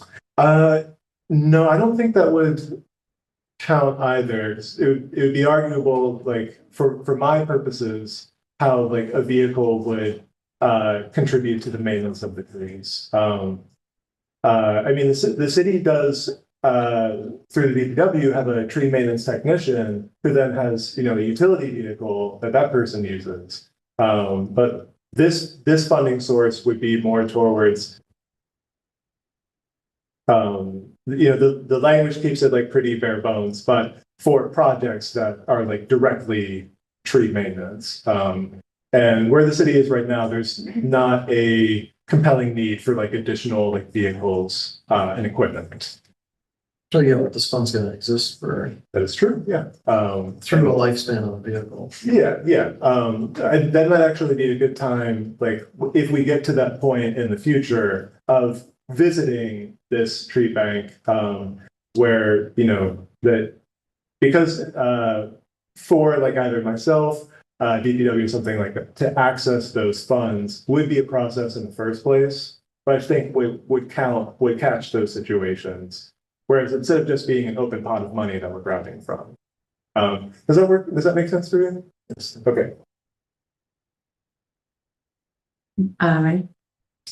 So is there a tree census that would give us a sense of like how many infractions have occurred over the last 10, 20 years? If this has been in place, how many instances are we looking at? Yeah. So, as far as like things that would be considered infractions under this ordinance that may have happened in the past, something as nice and clean as a tree census for that sort of thing when it comes to private property, not on like a tree by tree basis. We don't have something like that. What we do have is a combination of canopy cover percentage, LiDAR and aerial photography that compares two different time frames, the most recent one being last year and the last one being somewhere around 9 or 10 years. I'm forgetting the exact date before then. And using that information, which is a publicly available resource, that I could give the link for as well, but it's a resource that's available for every community described as urban in the United States. And, you know, while I'm mentioning it, I will just bring it up, but and that But one, that would not necessarily tell us if any loss or addition of tree canopy was due to malfeasance. Because it would not have been defined as malfeasance at that, like in the past. Yeah. What it can tell you is how many trees have been lost, and the average for that time span of about 10 years is 7 private trees per year. But then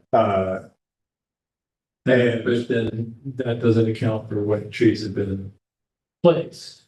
I mean, that would be a separate category for that situation, which is like how much canopy coverage percentage has grown and how many trees have been added to that. That number I don't have in front of me, but on average, our canopy percentage for each different census tract in Kingston has not increased more than, I believe, 0.25% for any, census tract, in Kingston, yeah.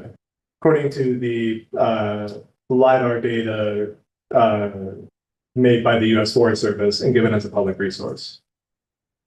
And so under this proposal here, who would police this? Who would be finding out who is taking down the trees that are covered here as protected? Yeah, so that would be a combination of our like current enforcement capabilities that we have. So when it comes, like right now, what we have as far as enforcement for trees that are protected, so that's trees in our public spaces, which are parks or city-owned properties and our public right-of-ways. That would be me, and to a lesser extent, zoning enforcement, like buildings and safety kind of thing. They will let me know when they come across that sort of thing. What about on private property? So we don't look at that on private property right now. With the tree ordinance, we would continue to use those same resources, myself and, buildings and safety and that sort of thing. Okay, and then, so do you have any sense then of what the expected income would be from people who are breaking the rules under the cities?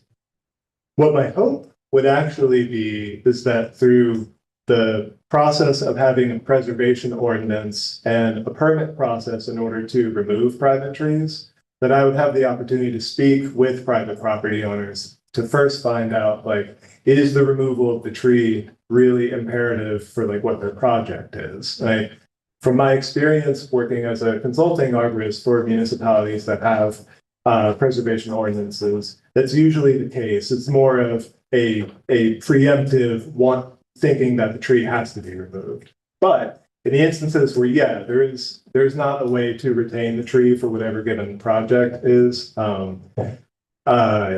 you're looking for what I would expect to be like an annual like dollar amount to go into the account.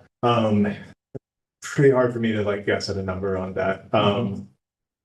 Like if we know that the average number of trees removed over the last, let's say 10 years or so on private property is about 7 trees per year.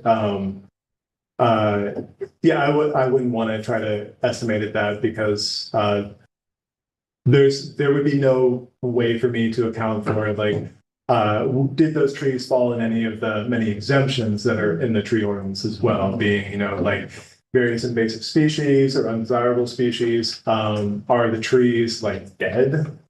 In which case, if they're dead, there's not a like value to the tree anymore. And then of course, like public safety and other risk and hazards and those sort of things. Like if I was able to have that information, then I could really put something together and get a better number for you. But I wouldn't want to just speculate. And then what sort of, how are we going to educate folks to know that this is something that they must take into account? I'm talking about private property owners. Absolutely, yeah. Especially those with larger property. Yeah, we already struggle with property owners removing street trees and not knowing that the city has a permit process that's required for that and has for over 20 years. But one of the things that the Kingston Tree Commission is most interested in doing is more advocacy on these things. So our City Tree Commission definitely wants to spearhead more public facing things. One of the biggest ones that has been suggested, or two biggest ones I should say, is including as far as like city documents provided to new property owners, an additional document that says we do have a tree preservation ordinance, and this is the basically categories of trees that fall under those preservation guidelines that require a permit, and these are the ones that do not. That would probably be like a 1-page document. And then for existing property owners, then it's the usual efforts towards like public education around various city practices, which what the Tree Commission had proposed is basically signage. Similar to like other like election signage or signage that we did for like the Earth Fair, that sort of thing, saying for not permanent signage, but just for a period of time saying, if the council were to approve an ordinance and then there would be a future like effective by date, that would be a good time period to have signage out saying like, the city has adopted a tree preservation ordinance, that will go into effect on this date. The kind of where you were going for there. Well, my concern is just that, once we start like moving into people's yards, private property, this gets more and more difficult. And I'm concerned that one of the things could happen is you would end like a black market in tree removal, where people would realize, that if they come to the city, they run the risk of not being able to do what they want to do. Yeah. And so if the focus is not enough on education, it's too much on punitive measures. Right. That's one concern. My other concern is we've passed legislation recently, which is just begs to be flattened because there's no real way to police it. I see. And the people who are supposed to, they have other things. And the thing we're talking about is so minor that they're not going to enforce it. I see. So my concern is that if the goal is to protect a certain set of trees, certain type of trees, that we really look at creating a budget for education so that we get a really robust rollout of this concern so that people would have a much better sense going in and also have a sense of, the justification for it. Yeah. Because, I've got some constituents who simply see this as taking my private property. Absolutely. Yeah. And so, we're very concerned, of course, to keep and to produce more tree coverage.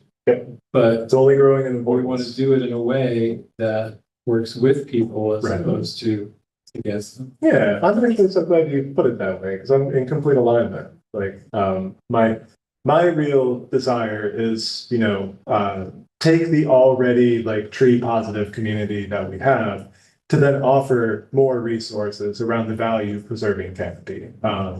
There's my suspicions from how much of the community that I engage with at like the entire city level.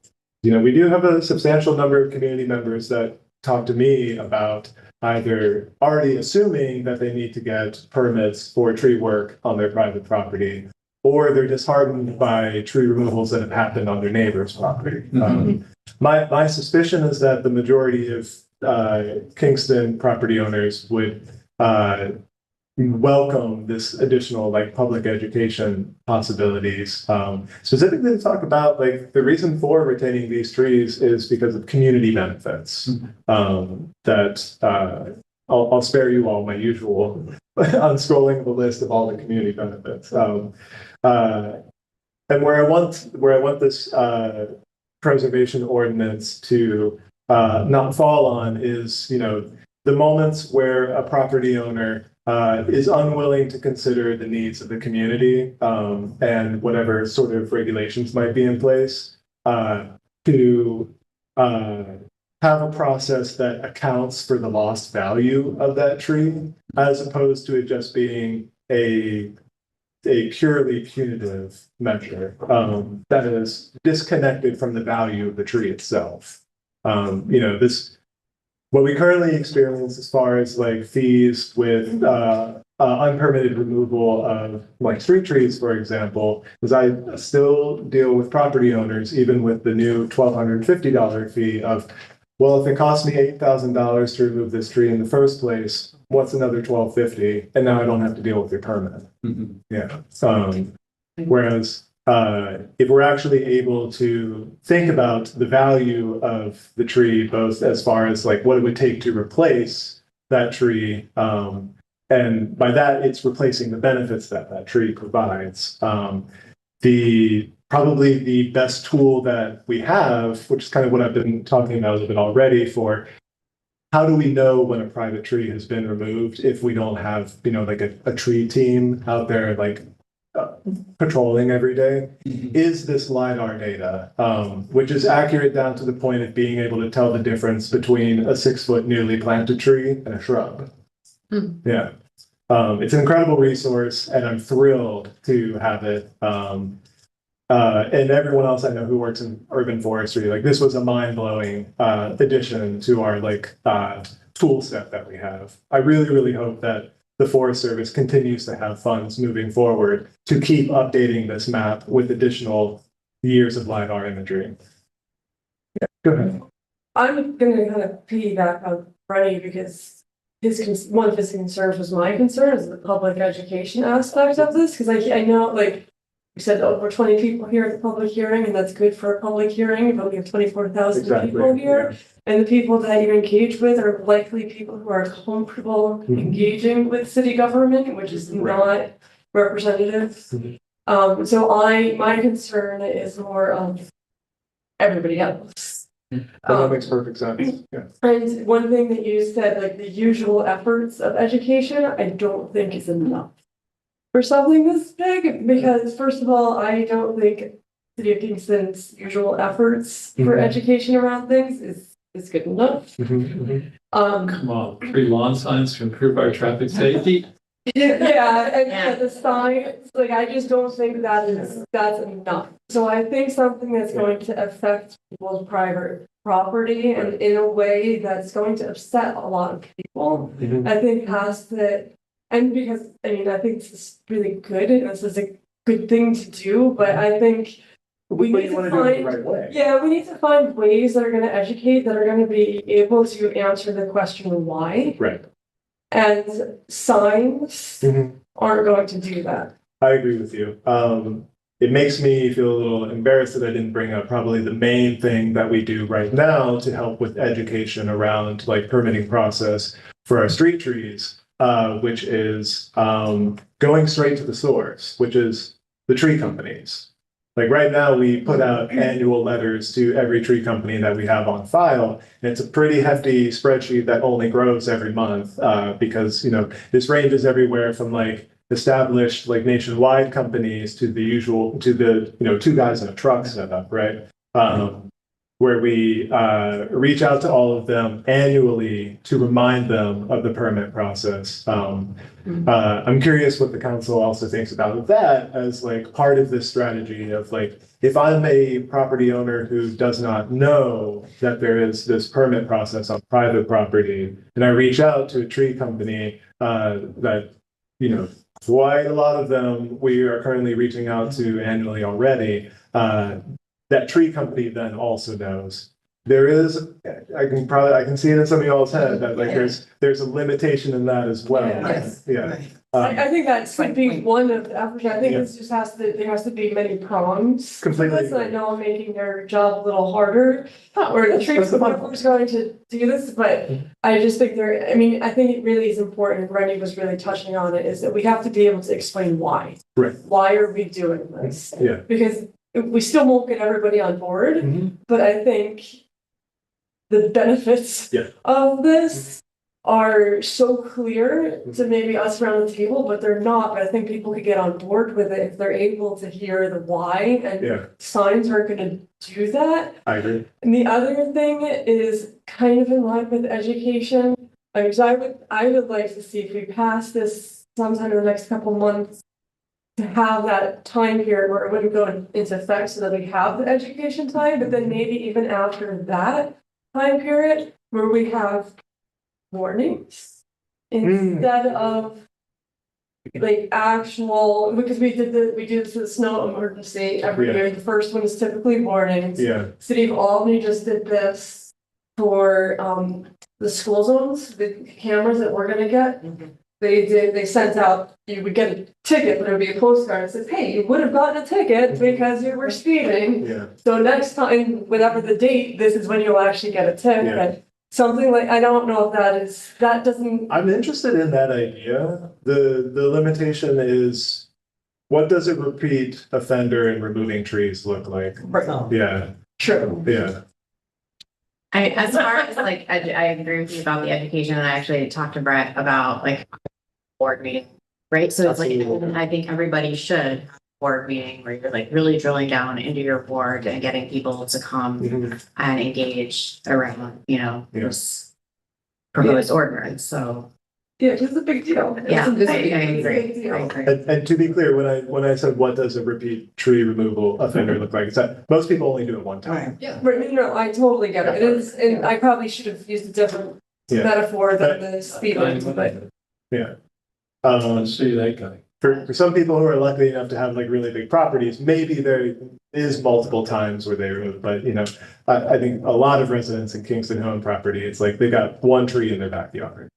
so it just means that public education is even more important. Exactly, and I'm so grateful to hear that you all are so interested in the idea of public education too, but sorry, Sarah, what were you going to say? Yeah, well, there were a couple of things. I know that there were things that came up. I was at the planning board meeting where you presented and there were questions that came then. And I guess one of the things that relates to having the 5,000 square foot requirement for a tree survey. What if somebody has a 4,000 square foot property? Do they have any requirements to sort of like if they're building a house Yeah. on a property that's wooded? Do they, and they're presenting a plan to the planning board, does that then need to go, you know, to you so that somebody isn't going to just be clear cutting the property? You know, Yeah, without doubt that the planning board would then be required to look at it and that could be in the ordinance. So they would look at it. They could make recommendations, say, okay, you're going to take down all of these trees here. These are invasive, no Right. problem. This is a big one. So around the perimeter, here are some places where you might plant it. You know, Yeah. plant some other trees. yeah, Would exactly. something like that be included in here in some version? Yeah, the current language, I think there's two things that catch those things in the current language. The one being that like removal of a tree, unless it falls under the exemptions, requires a permit. So it's like, you know, regardless of the scope of what a property owner might be doing, if the tree is big enough, if it's not a dead or hazardous tree, Right. if it's not an invasive species tree, then, and a couple other things, but those being like the main ones, then a permit would be required. And I think the other one that also is a catch there, which is requirements for protection of trees during construction projects, where it defines it as within the area of disturbance plus 15 feet. Yeah. Yes.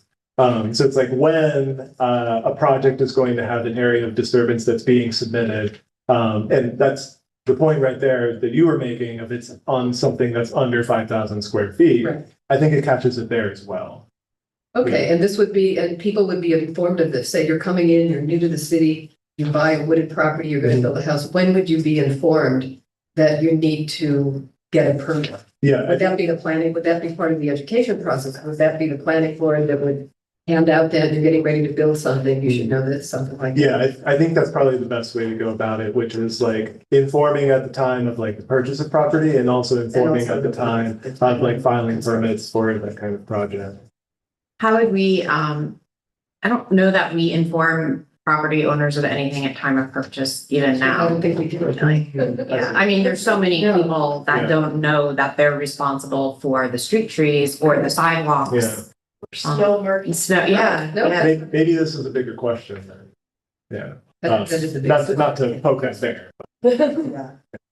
So, do you want You to- guys- I was just going to, and I almost forgot what I was gonna ask. Is there any way possible that, in the tax, you know, you take your tax rolls when you're sending those notices out to folks, can we use that as a mechanism of That might be a good, that might be a good vehicle to get. I don't know how expensive that would be, Yeah, but just right. I mean, stuff it in there. yeah, there would be like an administrative and like cost to doing something like that. It's a good question of like, how do we, you know, determine how to allocate that cost for this kind of thing. Citywide mailers have cost us $3,000 in the past.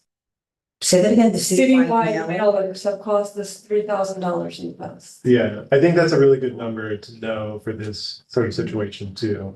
If Yeah. that is, you know, because that's Right. kind of the same idea, it's putting, I'm saying that a mailing that we're already going to do. yeah, so it might be even Right. cheaper. Right, that's why I like your idea. It's kind of piggybacking off costs that's already being incurred. Yeah. Michael? So when you take down your tree and we make you plant 3 Mhm. new trees, how long do you have to do? Oh, yeah. Because tree planting can be so seasonal, to like lower the total amount of like maintenance, so basically watering would be the most expensive part. I'm hesitant to make like a within X number of months sort of thing. But I do think it makes more sense at the issue of a permit to designate the time then for when a replacement tree is called, needs to be done. So more of a case by case as opposed to just having a standard like, let's say 1 year being like the time window in order to avoid, planting in like mid-August. Okay, Yeah. and then, sorry, and then who follows up to make sure that it was actually planted? Yeah, follow up on permit stuff. So that would also fall under my responsibility, as it currently does with the street trees. Do they take a picture of the trees in the ground and send it to you, or do you physically go out and look at them, or? It depends. There are times when in our current like street tree permit process that a photo is enough, but I also am doing daily tree inspections anyways. So my scale right now is planting somewhere in like the 20 to 30 something street trees per season of like spring and fall. To add those in, kind of similar to like Terrell's idea for like piggybacking. That would be like the most efficient way of when there's also a permit requiring a tree planting, when the property owner communicates, hi, I've completed this tree planting, then it's added to my inspections for the day. So what if they never follow up with you? Yeah, so LiDAR for the drones first, a striking image that's being taken, but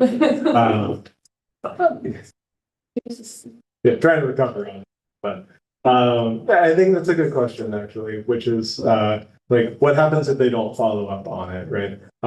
Which is then it goes back to similar to when they don't follow up on other things that are required of them for permits for the city, right? Like at an individual property owner level, the options as they currently span is if they were going to get fined, but they're doing this in lieu of that, they're still required to do the fine because they're not following through on the conditions as stipulated by say like the tree commission. To the other end of it being taxes on their property. So what, I'm sorry. Yeah, sure. The whataboutisms are important for this process. What happens when my nursery tree dies because I don't necessarily take the best care of it because I never really wanted it in the first place? That's yeah. Just don't feed it when it Yeah. Question. Yeah, it's a great question. It's I guess I'm curious, like, do we want to add something like that kind of language into the ordinance? And you must take care. Yeah, we're thinking about like, yeah, well, like thinking about both ends and that sort of thing, like, so in this proposed ordinance, there's also the language around different things that would cause a tree to die within 1 year of the action, and that being defined as removal of the tree. So I can actually see how that would catch this situation in which the replacement tree is planted, and then the question there is like, I don't think that you really even need to get into like, was the neglect intentional or not, but rather like, did these actions, which is, like lack of watering, let's say, lead to like the death of the tree? And then some sort of like assessment of what was the value of that tree in the first place, right? I think that might be like the less like punitive, but still like honoring the value of like replacing the lost value of the trees in that situation. How's that idea? It's interesting. You have like more notes. And then, so sort of even to back it up, are you approving where these trees are planted? Like, can I plant them too close together to ensure that they don't survive? What? I mean, if I'm taking. diabolical. The goal is we should be encouraging people to get rid of their lawns, right? But I'm a reactionary who loves looking at grass and I want to take down this tree. Yeah. and you're making me plant 3 trees that I don't want because I love my ugly lawn grass, I'm going to plant them very close together and not take care of them so they don't survive.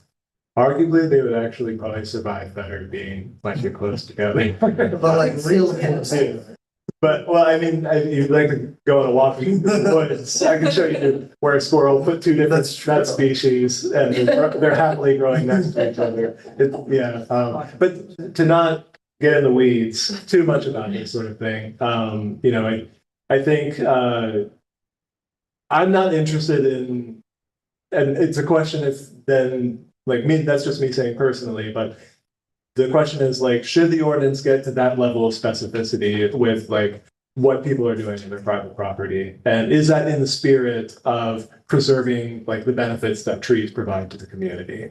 That's how I'd always like to go back to thinking about this. And there's a potential that what you're describing happens. You know, I think there's always a question of, are we writing legislation for the 1% instances, or are we writing legislation for what are generally 7%? Thank you for, I misread the 1 on my screen. It was a 7. That's with any law. Right. There's going to be people who break it no Yeah. matter what you do. Yeah. And therefore you can't, or shouldn't, in my opinion, just say, well, let's just not do the laws, Yeah. because Yeah. you know, these people aren't gonna break it. I would hope that in the city of Kingston that we don't have that many tree haters.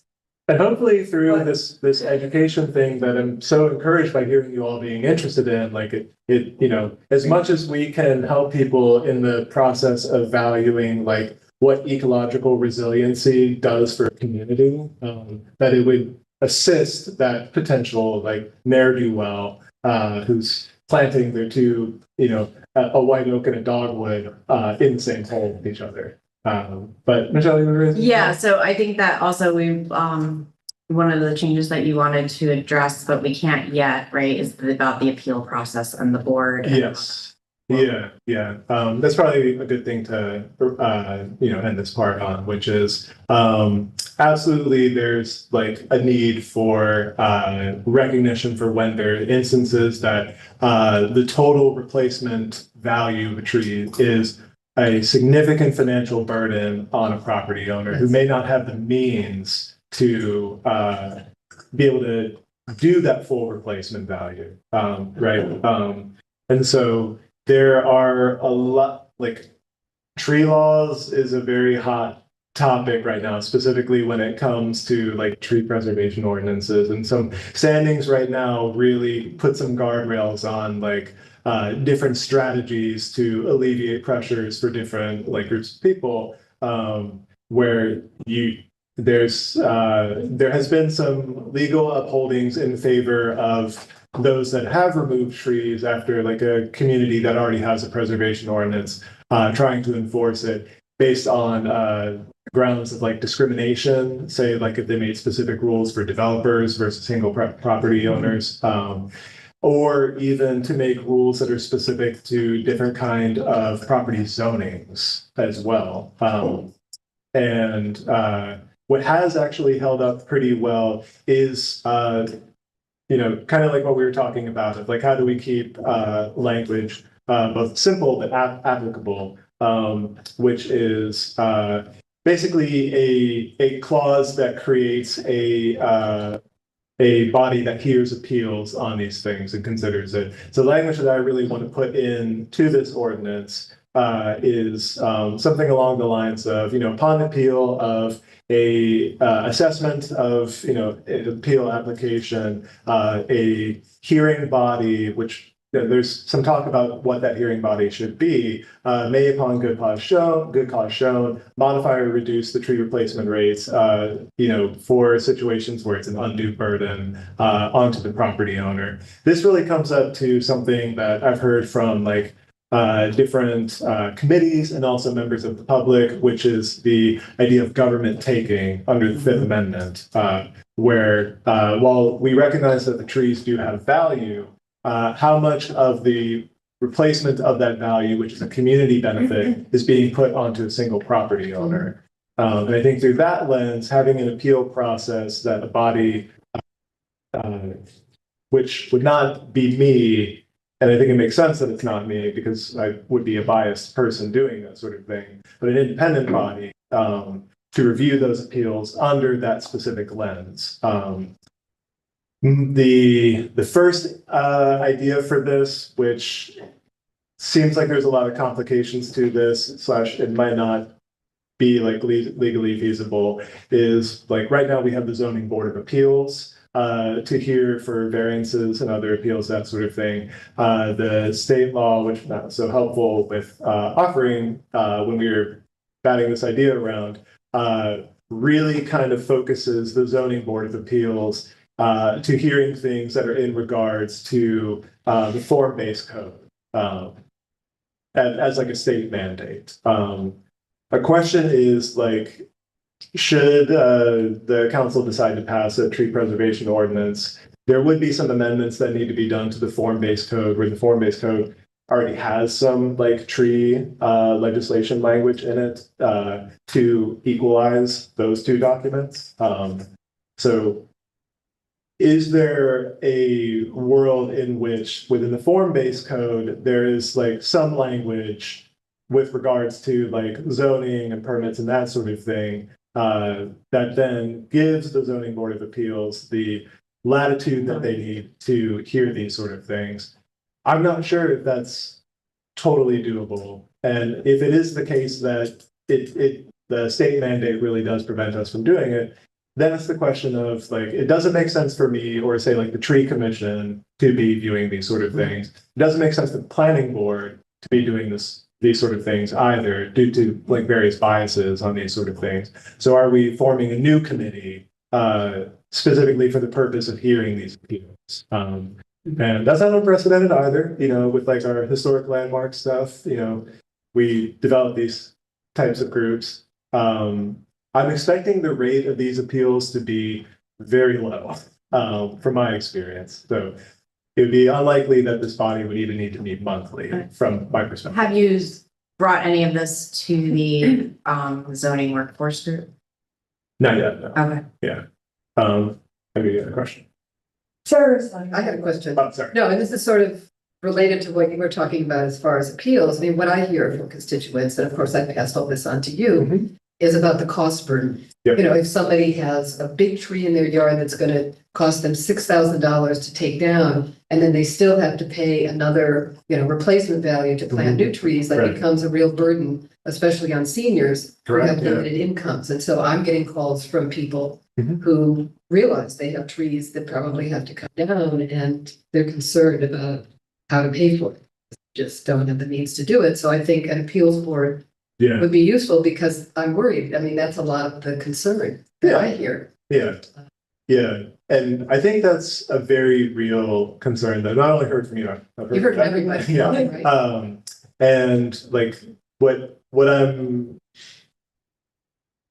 a little reassured by with the ordinance and how it's currently written is the majority of these like removals that people are wanting to do in Kingston are for the reasons that are already listed under the exemptions, right? So I think that is like the real safeguard to putting like onerous like fees on top of it for the removal of trees, when that removal of that tree is a net benefit to either like the people community or the ecological community of Kingston. But I think there are going to be instances where is a property owner both saying, I want to build an ADU, but I don't have the funds to deal with the removal of the tree plus the replacement costs. You know, we value so much the idea of ways to create additional housing this time when we're in an extreme housing crisis. Does it make sense to find the right appeal hearing body that would be able to make decisions in those situations where we're able to find more alignment between these two values for both like housing, other like community benefits that way, and the benefit of canopy cover with the direction things are going. Yeah.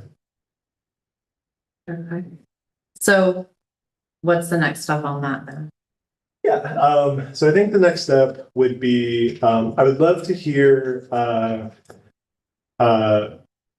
first, like, ideas around, like, does the, Common Council see a way for, maybe the zoning board of appeals to be the body that can be applicable while still staying within a state mandate? And if the answer is no, like, is the Common Council interested in having, the ordinance as it's proposed have an additional thing be added to it of designating a new body, or maybe there's another group like you just mentioned, Michelle, who could also fit in this role. Right, about putting some of this merit, like you were saying, marrying this ordinance with the form-based code. Yeah. Right, so going to that work group and having that examined. I Yeah. think. Yeah. And then you can, and then if it can be part of the form-based code, then we can bring in CPA. Yeah, exactly. There will be instances where a property owner wants to remove a tree and they're not doing anything with their house. And then they also want to appeal the costs of removing that tree. So it's that specific situation where I'm curious, like, what is the body that like legally makes the most sense to review that appeal? And I'm still trying to figure that out. I would love help from everyone else here to find something that actually serves that need. Yeah.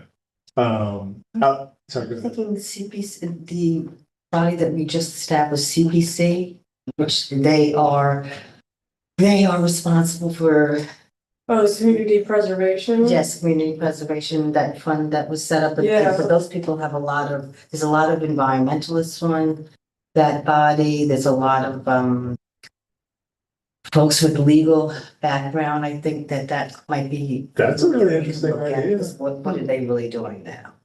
Well, I mean, you'd have to probably check under law, like you can assign. Whether they them, can- right? Yeah. Sounds like.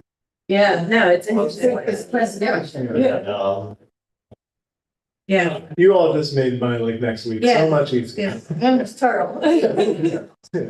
That's, Yeah, that's a great idea. yeah, it's hard for me to remember all the different committees and commissions, I'm sure it's for everyone else, but that sounds like a really good idea. Talking about next steps with the ordinance. I think I might send you an email about like the CPC thing, to make sure that I'm fully understanding your idea. And then, we want to add this language as far as an appeal process with an appropriate body to be added to the next draft of the ordinance for laws and rules to review. Otherwise, I think what I was hearing as far as like the updates that are in this latest draft, outside of, those small, like 1% circumstances kind of thing, are people curious to see anything else in the ordinance that didn't come up? As far as like things that they would like to see for the next potential review by laws and rules. Okay. Yeah. I think we raised a lot of the concerns that we've heard. I mean, one thing that I would like is if you have any ideas, and the tree commission or whoever has ideas on in public education, Yeah. or if anybody in the committee has ideas on, the board meetings is one, but Yeah, You know, right, and that presentation that you gave, is that, where can that be located for viewing? Yeah, so what my last understanding from IT was the recording of the public information hearing, that did not work out. Oh. Yeah, so my slideshow is up on the City of Kingston Urban Forestry page. I'm really disappointed. It didn't work out. Should we do another? I mean, like, I it's think- education, Right. so like, yeah, and maybe in a different place Yeah. too. Right. I don't- Yeah. no, In the woods. Yeah, do it on. or down in the Wilbur Uplands, where Yeah. that is a place where all those trees were clear cut. Yeah. Oh, yeah, Our I little red was rocks. actually was serious, because I think public education should always be Go to the outside, people. not always. Yes, go to the But people. I think it should be outside city hall, a good I chunk of agree. it should be outside city hall, because Yep. So many times it's just people who are comfortable. Right, that's Yeah. Pumping That's right. into this building, I it's agree. not everybody. I completely agree. I'd love to have more like public information opportunities where it's actually connecting with the community. Yeah. And none of that make them come to us, but let us Yeah. come to them I think mindset. it's so important. And I mean, it's so much easier for me to talk about the benefits of trees when we're standing underneath the cooling effects of them. So, Okay. yeah, maybe next week when it's supposed to So that's thinking about something. Yeah. Well, the farmer's market, I don't know. No, If there was no shade, it was on Wall Street, it was great. It's coming, as you say, People have- imagine if there were shades, but I'm just thinking like. I'm curious how much overlap there is between those who go to the farmer's market and those who already know about what the city's doing. And those who actually live out. That's fine. I would That's honestly the other say, thing. It's very- I- Yeah. Last And time we I don't went to mind the farmer's market, I'm like, oh, everybody here. Yeah. Well, I have like a lot of council members here, I have a lot of like grant funds to plant more trees specifically for street trees sort of thing. So while I've already reached out to some of you about like having ward meetings, as far as, I really want this to be like a like mutually consensual process as far as these street trees going in. So the community is getting what they desire, right? If you haven't already gotten an email me about like trying to set up things with your wards to talk more about this, Stay tuned. yeah, I'm gonna send you. Okay, good. Yeah, free street trees, Okay. Anyway, thank you all so much for going over this tonight. I feel very encouraged by this process. Really appreciate everyone's inputs on this as well. So the next steps for me is to get like some good possibilities for hearing bodies for the appeal part. But that's sounding like the last like real substantial thing that's going into this before we can education, right? But before we start thinking about what it means to move this ordinance forward. Okay, Thank you. thank you. Appreciate it, everyone. Thank you. Oh, one question, if you are going to start planting street trees, when would that happen? That would be said October, September, what's the ideal time? Yeah, it would be after September 15th, but before Okay. November 15th. Okay, So that's So there's a 2 months. 2 month window. Yeah. Spring and fall is when I do. okay. Good night. Yeah, remember. All right, it is Too late. 8:52. Have a motion to adjourn. Okay, Okay. all adjourned. Thank you, Lisa. Thank you. Bye, good night. Thanks, good night. Good night.